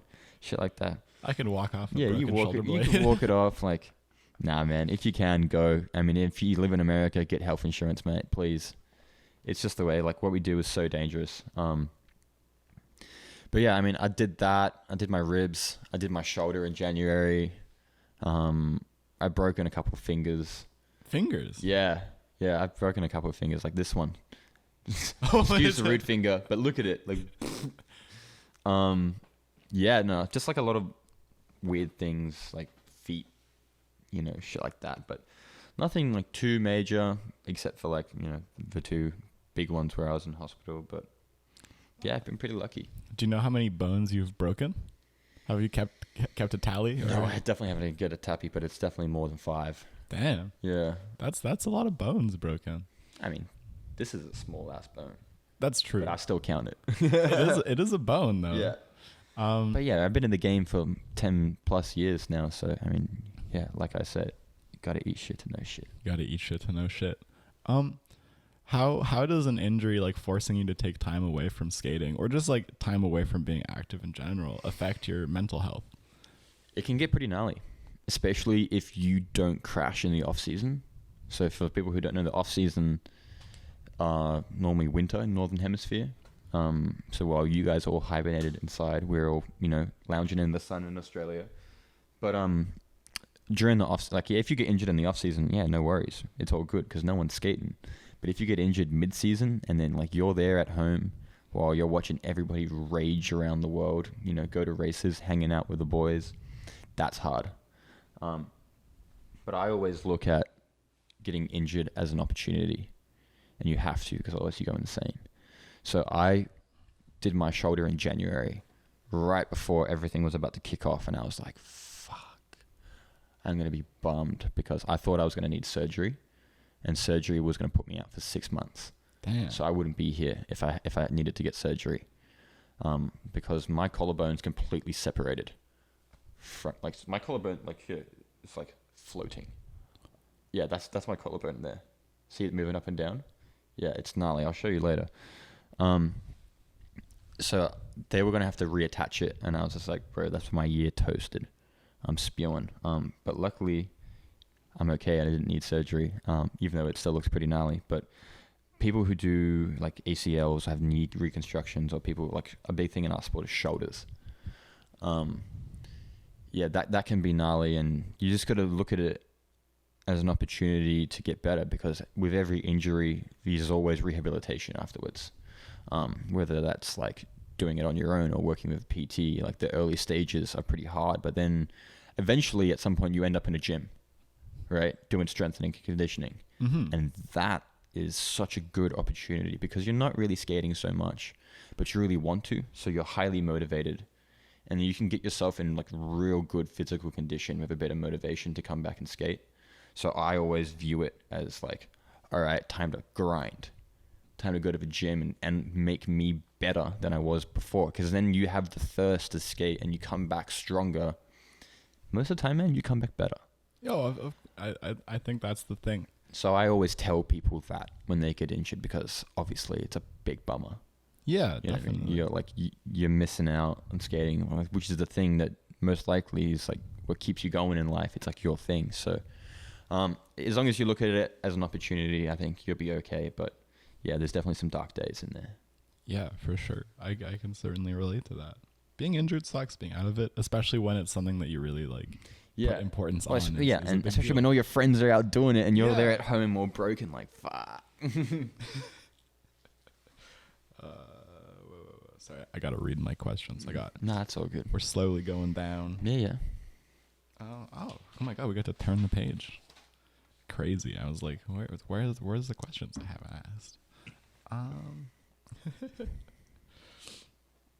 right, I think I got a few more racing questions. Yeah, go for it. Amazing. Who are you most spooked to race with? Is there anyone? Spooked. I'm not really spooked about anybody, to be fair, because of my racing style. Like, I don't have to really deal with a lot. But it's always spooky to race against people who you don't know. I think that'd be probably the most common answer that you get if you ask like a field of racers. Like, I'm not scared of anyone. I think that's the most common answer you get. Yeah, I'm not scared of anyone, but the unknown is scary because there's some people who have pace, but no racecraft, and that can be dangerous. Just people who are too fast for their own good, or people who don't know how to skate but have a gun push start, so they're in the way, or people who And this is what you get a lot, especially if you're pretty good, and especially if you're a world champion. It's like you rock up to, not even in a race, just a session. Everyone's like, oh shit, world champ's here. Like, this is a great time to skate way above my limits.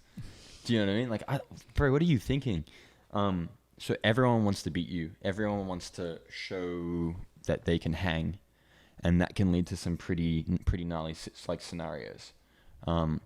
So yeah, I think it only really get hairy when you're racing with people that you don't know. But aside from that, I don't really get spooked by anybody. Like, I know who's good, I know who's not, I know who I can beat, and I know who I'm gonna have to like pull some shit to try and beat.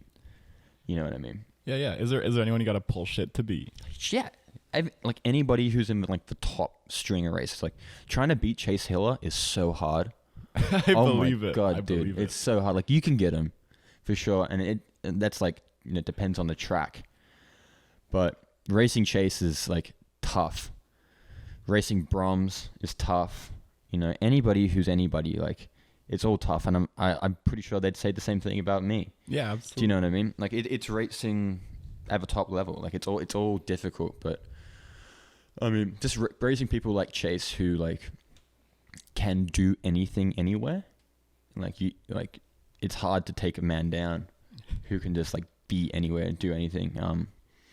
Yeah, racing Chalgo was really tough back in the day, just because like he just didn't care what you did.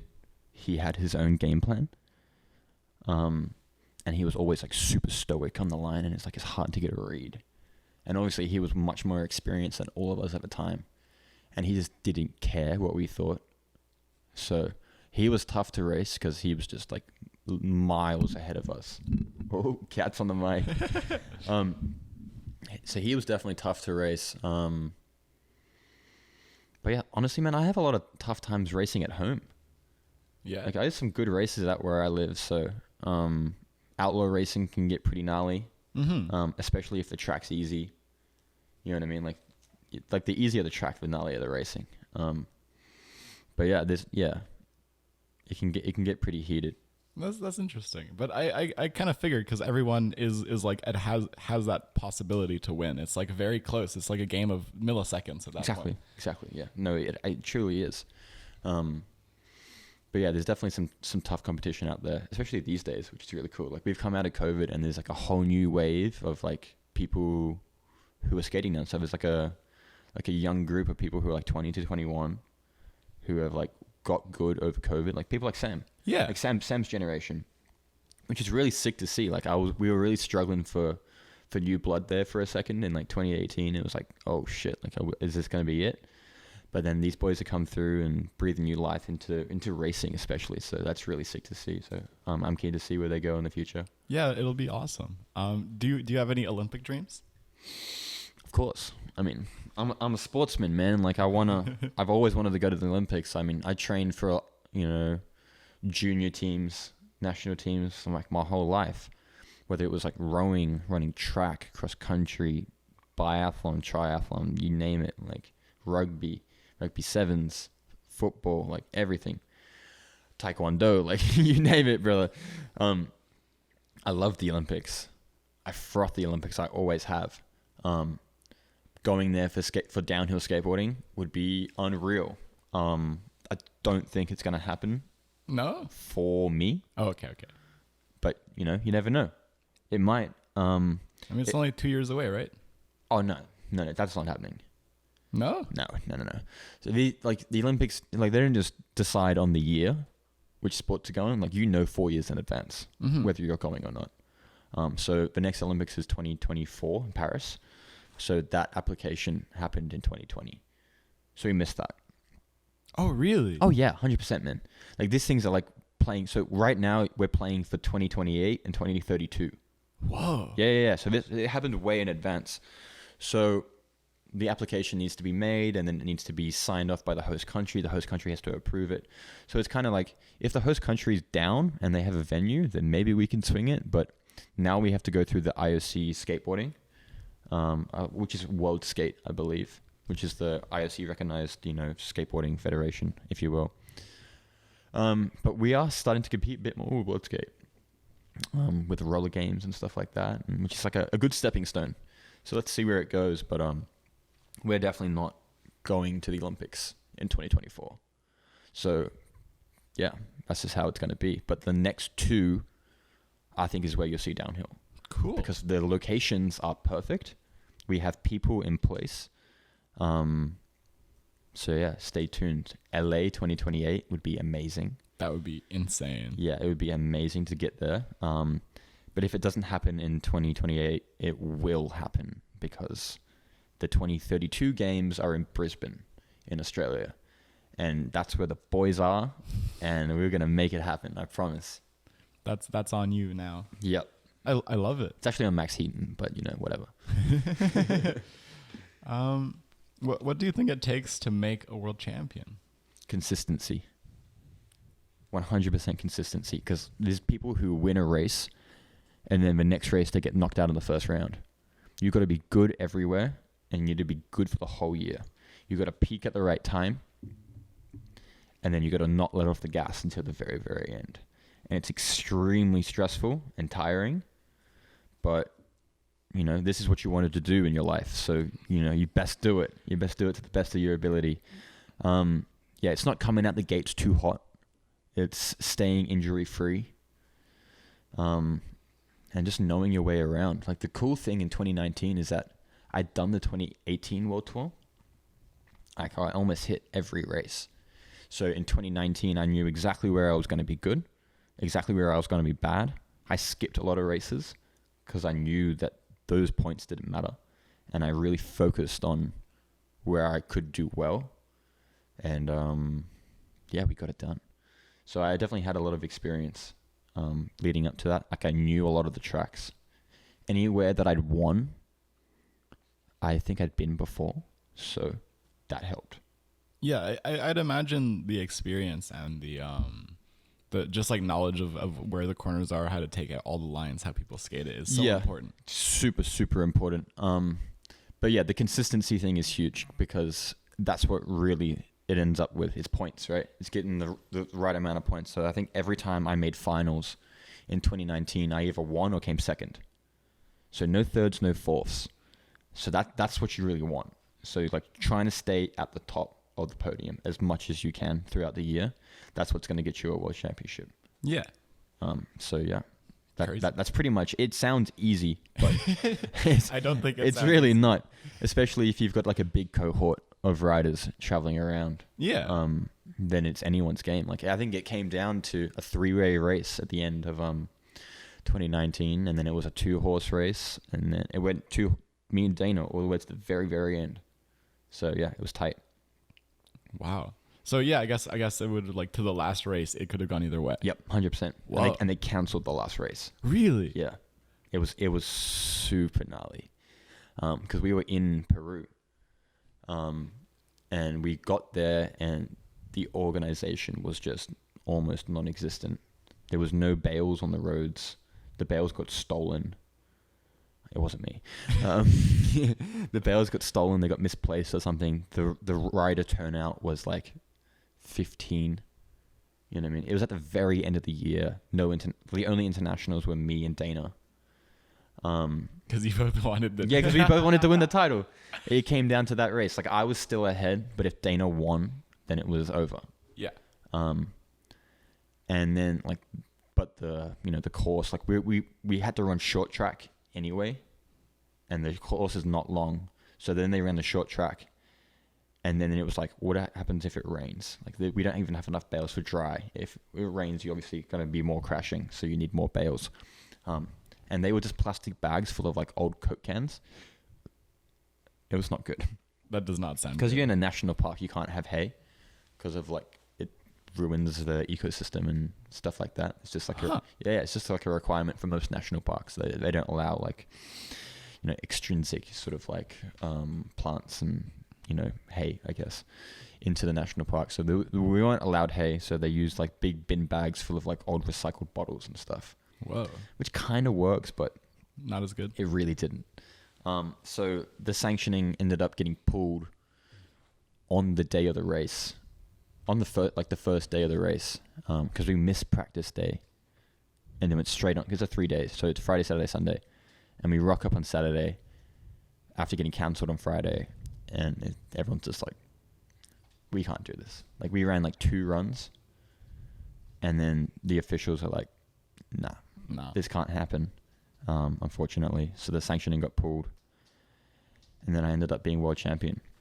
That's crazy. And the first thing we did was me and Dana went over to the Shaman and we took San Pedro. That was the world champion day? That was the world champion day. So me and Dana, after like a crazy title fight all year, both go over to the Shaman, and she's like mixing the drink, you know, and you have to do it all in 7s. In 7s? Yeah. So, you know, you drink the drink, you chew the coca leaf, and then you smoke the tobacco. Huh. And then it gets passed around and you do it in 7. And by the time the 7th come around, you're like, no more, please. Please, no more. And then me and Dana just had like a crazy day in this random Peruvian town, just like off our heads. It was really something, man. It was quite like a emotional day, if you will, for the both of us. Obviously him having his title chances like torn from his hand, and like me, all the pressure that had built up, just like, you know, if I don't win this race, it's over.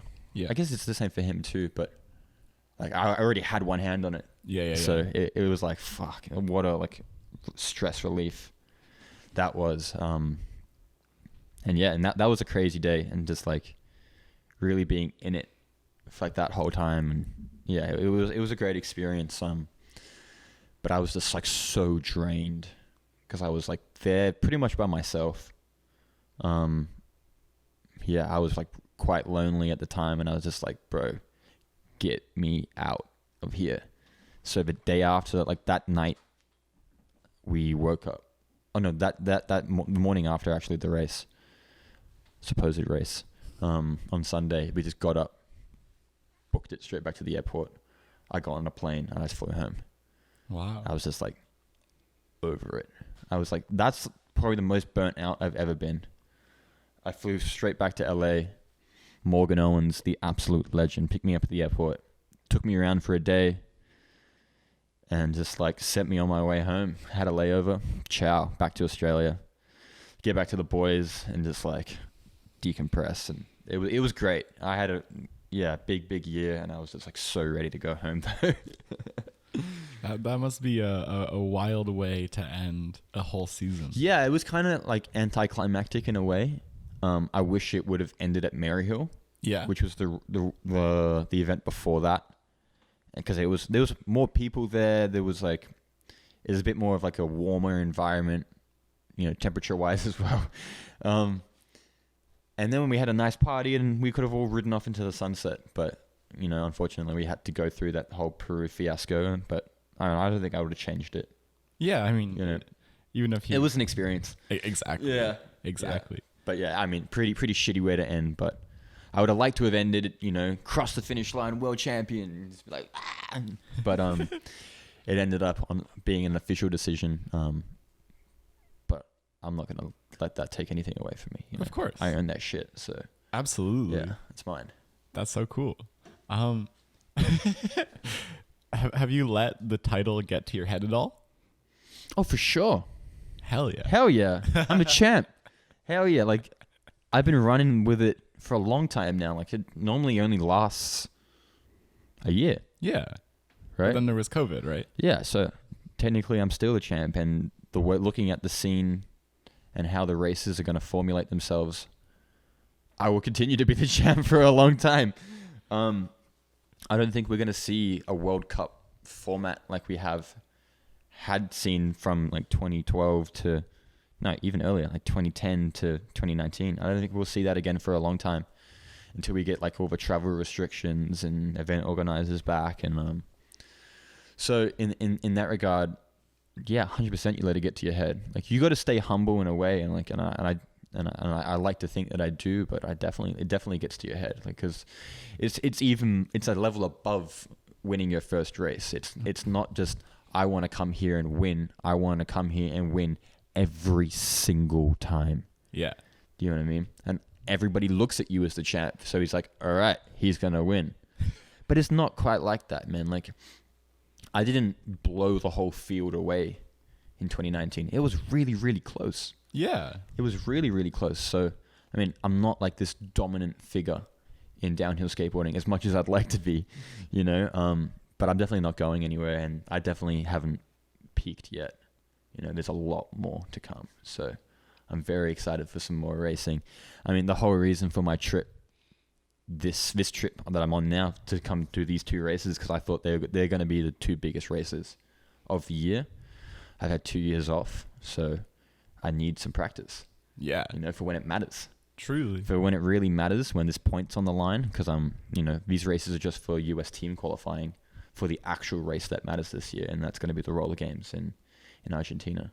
I assume you're already qualified? I'm actually not. Wait, really? Yeah. So there was at the moment, I'm not on the team. Whoa. Because there's one qualifying race in Australia, and that was early this year in March. Oh, when your shoulder was... No. I was fully healed, ready to go. But the day before I was supposed to fly down, I tested positive for COVID. Oh, no. Yeah. Oh, no. I know, spewing. So the whole race ran without me. I missed my qualifying race for the Australian team. So as of right now, I am not qualified for the Australian team. So I will not be going to the race that actually matters as it stands right now. Damn. Yeah. Gnarly. That's pretty gnarly. Yeah. It's pretty gnarly, but we'll figure it out. Oh, yeah. Yeah.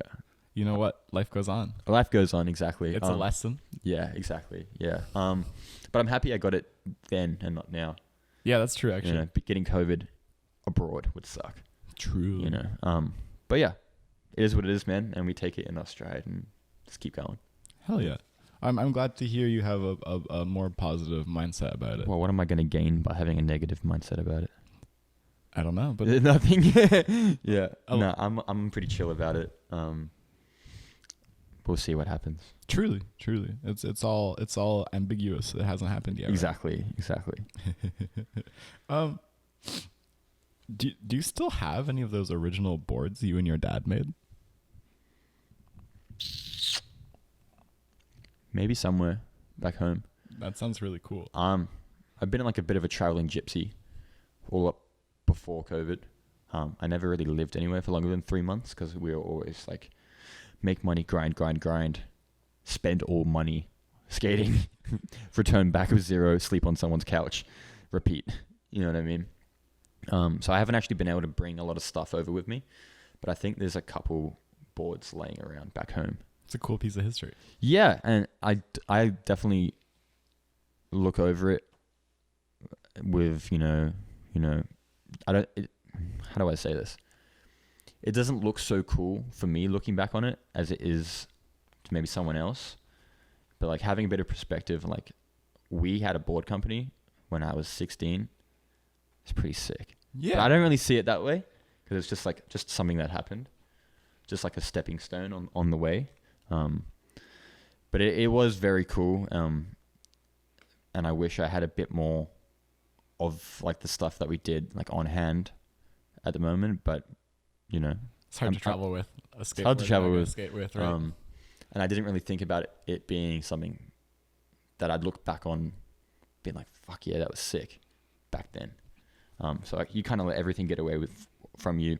But I'm sure there's some stuff back in Hong Kong somewhere. That's so cool. I want to take a little detour away from skateboarding. Sure. But I mean, it always seems to go back there. What were you like as a kid? Were you a bit of a rambunctious child? Shy to people who didn't know me or to who I didn't know. Extremely loud and obnoxious to those who knew me or who I knew. I was a bit of a nightmare as a kid. As soon as I could run, I ran. Like my mum and dad thought I was going to be like a runner or something because that's all I did. Especially when I was like growing up as well. Like I would run track, I'd run cross country and just run. Bit of a nightmare kid growing up. But my parents were like, all right, he's got a lot of energy. What can we do with him? And they just like threw me into sport. So I was very tired a lot of the time because I'm playing sport 7 times a week, every single day. But yeah, man, like growing up as a kid, I don't think there was really anything too special except for just being very, very active a lot of the time and like surrounding myself with people who are the same. But yeah, I mean, it's kind of hard to look back on because, it's me. But I'm sure you could ask my parents and they'll tell you a lot more. Yeah, of course. Did you have any dreams as a kid before you got into skateboarding? Like, was there anything you were dead set on? Being a professional sportsman. I guess you succeeded in that. Not in the way that I thought I would, but yes. Which is cool. Like, I'd rather be here than anywhere else because it's a bit more relaxed here and it's a bit more individual, sport-wise. But yeah, I think I always destined to do this and make money doing sport rather than like sitting in a cubicle and monkey typing. Do you know what I mean? Absolutely. I never ever wanted to work. I just wanted to play. And being a professional sportsman was like the way that I saw that happening. So I always wanted to I wanted to go to the Olympics. Like I wanted to be a pro at something. Like I wanted to be a rugby player for a really long time. And then it kind of dawned on me that I wasn't so good at rugby. I wanted to be a soccer player for a heaps long time. But that I wasn't too good at soccer either. Because I was playing rugby too much. I don't know, I wanted to be, like a track star. But then I wouldn't take it too seriously. You know what I mean? And the people who did would smoke me. And then I found skating and I was like, oh yeah, I'm pretty good at this one. And yeah, here we are. That's very cool. But it's weird, man, because now that you say that, I genuinely thought I'm gonna be professional at something from small kid. Interesting. Yeah, it's really weird. Yeah, I hadn't really thought about it that much, but yeah, I was dead set on being something. That's so cool though. You actually pulled through with your desire from a young age, and you found your own way to do it. Yeah, with a lot of thanks to a lot of patience from a lot of people around me, we got there. We got there. Yeah, that's amazing. How has skateboarding shaped you as a person? You mentioned you were quite shy. I don't really get that from you, though. Maybe you might feel that way and not present it. Yeah, I think I definitely do feel that way more than I actually project that into the world. But that's something that you learn to deal with, and especially nowadays, I'm meeting people who I either know or know through someone, or they know me, or they know me through someone. So it's never especially with skateboarding, with the skateboarding community, it's not super big. So everyone kind of knows of everybody. So it's never I'm meeting new people for the first time. It's just oh yeah, I've seen you before, or I've heard about you, or you're so-and-so's mate, so we must be friends, sort of thing. But yeah, what was the question again? Sorry. That's okay. Just how do you think you've grown through skateboarding? Oh, yeah. Well, obviously, the whole travel thing. I would never... Actually, no, won't say that. I got to go to places a lot earlier than I thought I was ever going to be able to go to them because of skateboarding. Travel is a big, big thing in my family. My parents are cracked out travelers. Since I was a young kid, we've been going to the craziest places, driving through Tibet in the back of a car. I'm 11, my sister's 9. My parents we're going to Lhasa. You know what I mean? And I'm just fuck. Here we go. Going to hectic places like Nepal, India, Myanmar. Yeah, we've done a lot of traveling. So I was kind of already prepared for that. But then when it got onto skateboarding, I was already ready. But then I was really able to go out and do it by myself because I was so practiced in traveling. And I think that's where I grew a lot as a person. mainly as a guidance figure, because I was so seasoned as a traveler from such a young age. People trusted me with, bringing other people along for the ride. So I ended up in the Philippines, being responsible for like a bunch of other people from back home who were way younger than me. I'm 16, they're all 14. Yeah, and they just let us go. It's really crazy to think about now. But yeah, like I definitely been able to step into a bit more of that role, just being like very comfortable on the road. Like I could do this 365 days a year. I'd be very tired, but I could do it. You know what I mean? So I definitely grown up a lot, from all the traveling at a young age. Like I feel like I'm deep into my 30s, experience-wise, by now, because I lived my whole 20s when I was a teenager, traveling and partying and all that sort of stuff. But yeah, it's really given me like a nice outlook on life, a very understanding of a lot more cultures than I think most people, because I've actually been in the shit with a lot, like everywhere. Like the thing about skateboarding is, and you'll hear it all the time from anyone who's done a bit of travel through skateboarding, is that when you go and travel with skateboarding, you're never traveling to the capital city. You're never traveling to the main attraction that this country offers. Like I've been to Paris, I've been to France a bunch of times, never been to Paris.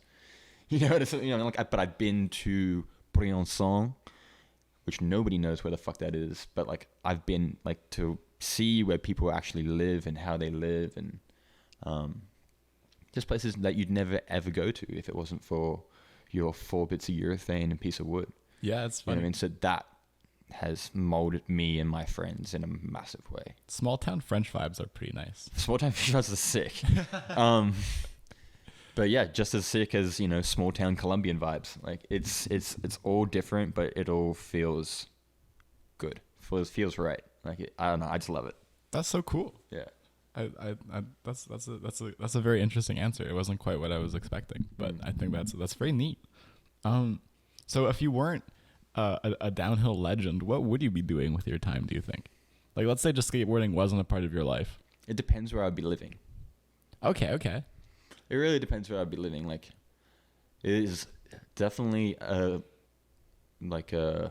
alternate universe where I'm still living in Hong Kong, just like working and like partying a bunch, which is like not too attractive compared to my reality now. There's an alternate reality where I actually went to university when I applied, instead of deferring for a million years, in the UK, which would be very boring and grey. So I'm glad I don't live in that reality either. And then there's a reality where I move back to Australia and go to university in Australia and just live a sick-ass life surfing in Australia. But I don't know, I just don't really see any of that ever happening, because I was so dead set on like being a professional at something. I don't know.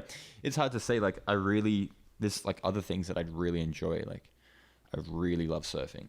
Yeah? Yeah. I really love snowboarding. Like a lot. But I don't know. Like I'd probably be a school teacher if I'm honest. Follow the parental path a bit. Yeah, both my parents. Just like, they tell me to do it as well. Like, man, you get paid good. You get like 12 weeks of holiday a year. Kids aren't that bad. They're lying. They really might be. Yeah. But yeah, I don't know what I'd be doing with that for skateboarding, but definitely something that's less fun. That's for sure. I probably have a lot more money though. I mean, what's money worth if you're not having fun, right? Exactly. Like people ask me, like, how do you do all these trips? And it's just like, man, I got $500 in my bank account. That's how I do it, because I got nothing. Like I spent everything on this. It's probably not a good idea as you get older and you're going to start to accumulate more recurring payments that you're going to need to pay for. And, if you want to like have a house or something one day, like it doesn't really interest me that much. Like I'd rather just like live my best life for as long as I can. And it is possible to do, and especially because I live in a country like in Australia where the paying wage is so high that you can stack cash quick if you want to. So yeah. Good answer. A lot of alternate realities, isn't there? A lot of alternate realities. I try not to think about them. Fair enough, honestly. Yeah. This is a pretty good one, isn't it? It's a pretty good.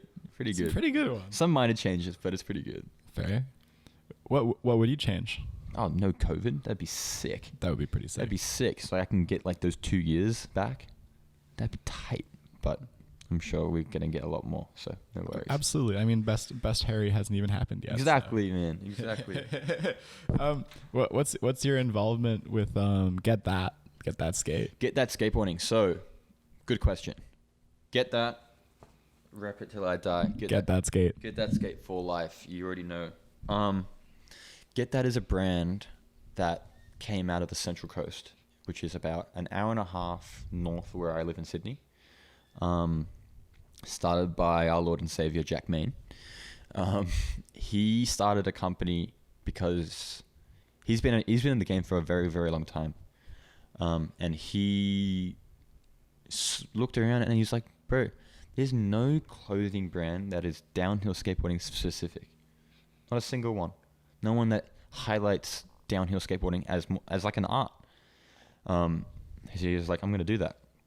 So what his brand started was he takes a photo, gets it illustrated, and then he puts it on the back of a t-shirt. So he'll pick a rider. He'll take the photo himself. That's very important.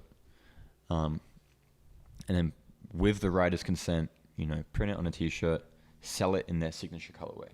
So right now, I'm wearing the black and yellow Zach Mills Goodwin shirt, where he shot that photo on the Gold Coast.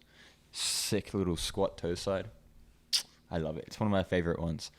And since then, it's become a bit of like a phenomenon in Australia. Like, everybody reps it, and it's cool to rep. And it's, I don't know, it's Jack's a genius with his brand marketing and stuff, and he's just like created this thing that everyone wants to be a part of, and when you're a part of it, it feels good. You know what I mean? So I've been so stoked to be able to help out where I can, and I don't really do much. Like, I post a little bit on the Instagram whenever Jack's not feeling it, and I do some of the podcasts with him. Yeah. He likes to call me the co-host, but I'm really just there, just talking shit, man. Like, Jack runs the show, and all credit to him, and that's all his work. I'm just there along the ride. Shout out to you, Jack. Shout out, Jack, man. We love you. Yeah, I'm just fortunate that he likes to keep me around and talk shit on the internet. But he's really doing great things, and what I really love about Jack is that he's always thinking in the future. He's thinking years ahead of me. You know what I mean? I'm like, oh, who's going to be on the next shirt? And he's like, he's got the next 5 shirts planned. He's got everything planned. He's going to, like, socks, shoes, bags, wallets. Like, he's got it, man. He's sorted. He's going to get that, and we're all going to get that. So I'm just thankful to be part of the brand, and yeah, I'm stoked on it. Have you learned any lessons about media and branding through it? I mean, like I said, just being able to create something that people want to be a part of is a skill. I'm not quite sure how to do it yet, but I'm trying to learn. I often wonder if Jack's just a genius and he played it out to make it this way, or if it was just something that happened organically as we went. Either way, it's sick as. Like, I'm so sick to watch. Just the amount of support that the community back home puts behind Get That is, like, inspiring. Like, it's really, really cool. And I can't imagine how it makes Jack feel being the founder of a brand like that, just like seeing the community like really get behind it. And on this trip especially, like, the growth that we're seeing, like, we're at Tepe and Tacos, like, everyone's wearing Get That. Yeah, it's so cool. It's amazing. Like, I feel amazing about it. I can't imagine how he feels, man. So he absolutely deserves that. Jack Main is ride or die downhill skateboarding to the very end, till the wheels fall off, and then some. So, shout out Jack. Don't stop, can't stop, won't stop. Hell yeah. That's sick. I'm curious as to why you value long form content. Yeah, I think, was I telling you that before? I think you like mentioned it in a text. Yeah, I don't know. I like podcasts. Me too. I always have. I love long form conversation because you just feel like you're there. You know what I mean? Like it feels like you're in the room and just like, you're just chilling. Like some of the jobs that I've done in the past have just been pretty mundane, where you just do something until it's time to finish, clock off. So like you're allowed to put music in, or if you're commuting somewhere, like you put a podcast on, or you're driving somewhere, put a podcast on. I don't know. I prefer it to music, which is a pretty controversial thing to say, I guess, for a lot of people. No, I prefer a podcast to music. I just really like, the avenues and the rivers and the way that conversation flows in a long form conversation. And I think it's a skill. I don't think I'm particularly good at it, but I'd like to get better. I think at the moment with the Get That podcast, especially, we run pretty quick episodes because I think they're a bit easier to consume. But I definitely think there's a market out there for longer form conversation because it can't just be me and you, right? There's a few other people. Yeah, that's why I like the B-side, because Thank it you. runs for like an hour and a half, and it's like you can really get to understand where someone's coming from, like, what their lens is, how they see the world in an hour and a half of conversation. So that's why I like long form conversation. What about you? Pretty much the same deal, honestly. I got really inspired by listening to some podcasts before, like people who are in the podcast space. I don't know if you know Rich Roll. Rich Roll's probably my favorite podcaster. He's some vegan runner hippie dude. Nice. But I just love it. It's really empowering stuff. He talks to like all these experts about psychology, spirituality, sustainability. And I'm like, this is so awesome that someone can just like have a conversation for 2 hours that inspires me to be a better person. Yeah. That gives a new perspective, that shares new ideas. So I'm just so stoked. Like, podcasting has been a big part of my life. So that's why I'm doing it. I'm just man. It's so awesome. Sick that you have your own podcast. Like, I don't think I ever would have started one ever. So being able to like piggyback off Jack's is like ideal for me. So, it's so fun. Yeah, it is fun. It is nice. So I'm trying to coerce Jack into doing a bit more like longer form conversation, but that's a bit easier when you have fresh faces come through. So if we have somebody coming from overseas or somebody who's not like a regular on the podcast, then it's a bit more easy to do, I'd say, longer form interviews because you're genuinely curious. Yeah. You know what I mean? Like, you want to talk to them because like you don't see them every day. But when it's like me and Jack speak almost every day. So maybe that's like a bit more difficult just to yarn about nothing, even though we're really good about talking about absolutely nothing. When the lights come on, sometimes it gets a bit different, but I like doing the interviews. So we're trying to get people to come on the Get That podcast. So if you're ever in Australia, come on. We'll have a yarn and it'll be sick. That would be pretty sick. I don't know. I found, at least in this style, like I only have ever just interviewed somebody. I'll spend like 2 hours coming up with questions. Yeah, good. Like a whole line and how they flow together and everything. Yeah. Like I try to get That's how you get better. It's true, but always hiccups, always getting better. Yeah, that's it, man. It's a lot of fun. You mentioned that you like podcasts over music. Do you still listen to music? Do you have any? 100%. Yeah, I listen to music, but I don't like listen to music in the way that I know other people listen to music because they're like fans of like somebody, and then they just like consume everything they've ever created. Like if you go through, I don't like download albums. You know what I mean? And then just like play them on repeat. I download songs, just like maybe one song. Like someone asks, like, "Oh, do you listen to this artist?" I'm like, "Yeah, but only one song." You know what I mean? It's not something that like I really go after so much, but I like music, especially like when I hear something that would be like good for a video that I'm never gonna make.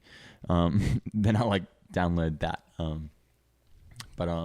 Yeah, I'm not like a huge music guy, but I do love a good anthem. What's your main vibe?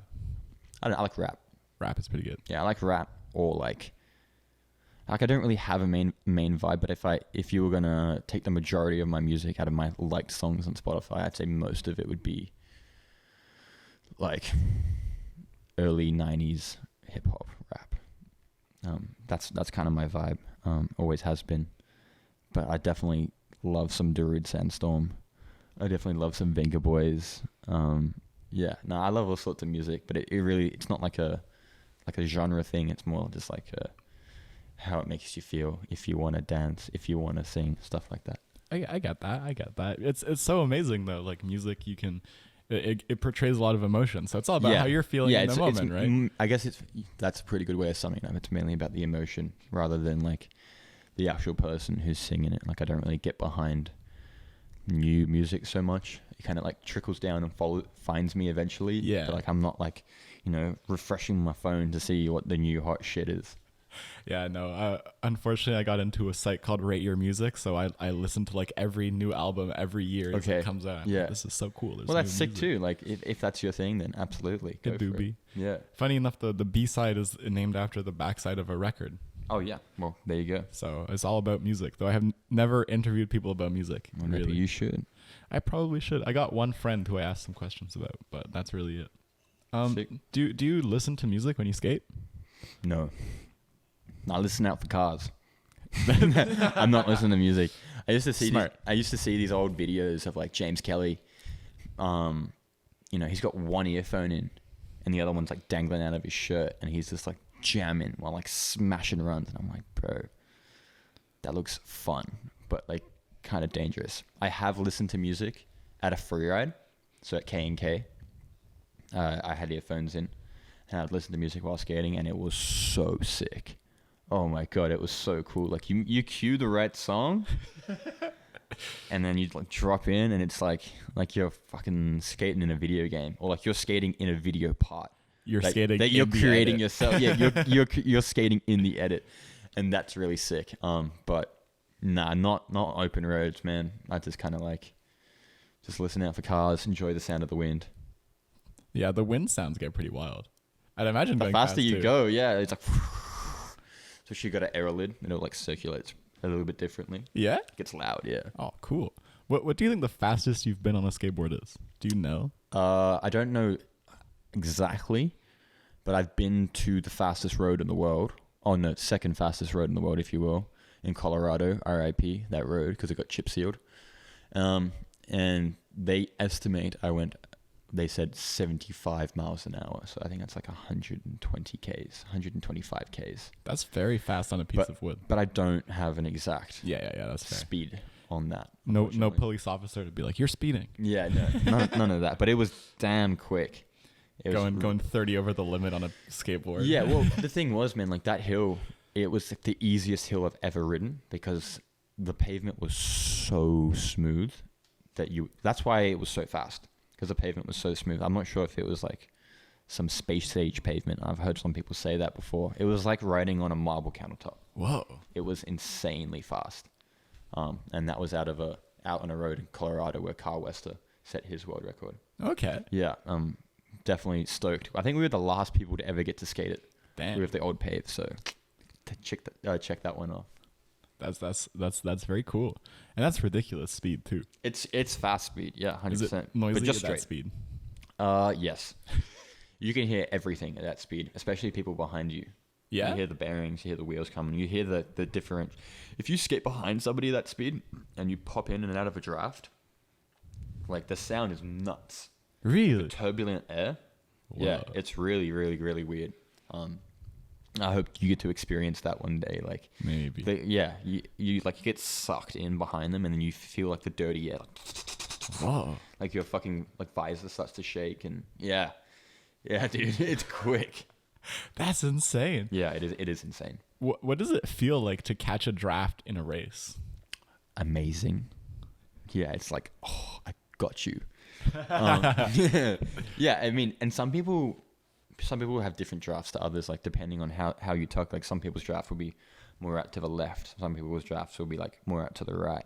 Some people's draft will be way lower and then harder to draft. So if you're a big guy and you got a small guy in front of you, you better hope you're heavier than them because that draft is real low and real small. So it's really hard to get around those types of people. But I think a better skill rather than drafting people is passing people because they're not the same thing. and knowing when to pass and knowing when not to pass. Like Mary Hill is a very good example for that. Like you don't want to pass too early because you don't want to be in front for some corners. Like typically people get passed in the very last straight before the last corner. So it's like you don't want to be first there. So like you're coming up on someone, you catch a draft, and then you move out of the draft for the wind to hit you, so you slow down, so you don't pass. Like it's like a whole other thing. Yeah, racing is so complicated and so like, you know, relying on your tactics and, you know, when to go, when to not go. But yeah, the draft it's a crazy phenomenon that we don't really have in a lot of sports, because sports have like acceleration. I'm sure that like surely there's slipstream, but there's also propulsion involved in that. When your only propulsion is, you know, created by you being aerodynamic with your body, picking your lines, and then using like a draft off somebody in front of you, like that's a whole different skill. Yeah, it seems crazy, especially to like cognitively be like, there's a lower pressure zone behind this person, and you can literally feel it and like get sucked into it. You can literally feel it. Like, yeah, it's a pretty surreal experience, especially if you've never done it before. Like the first time you draft and pass somebody, you're just like, wow, I got the gas on me today. Like, it seems pretty crazy. Maybe one day for me, but yeah, for sure. We're running up to the end of my questions. We've been running for just over 2 hours. Oh, really? Yeah. There you go. So, where can people find you if someone's listening to this and they don't know where can we find you skate? Where can we find you on socials? Well, if you're ever in Sydney and you're watching this, please message me. You can message me on my Instagram. I think it's #Clarke_HLSS. Facebook, if you still do that. Yeah. Yeah, hit me up on the gram. More importantly, if you're ever in Sydney, get that skateboarding.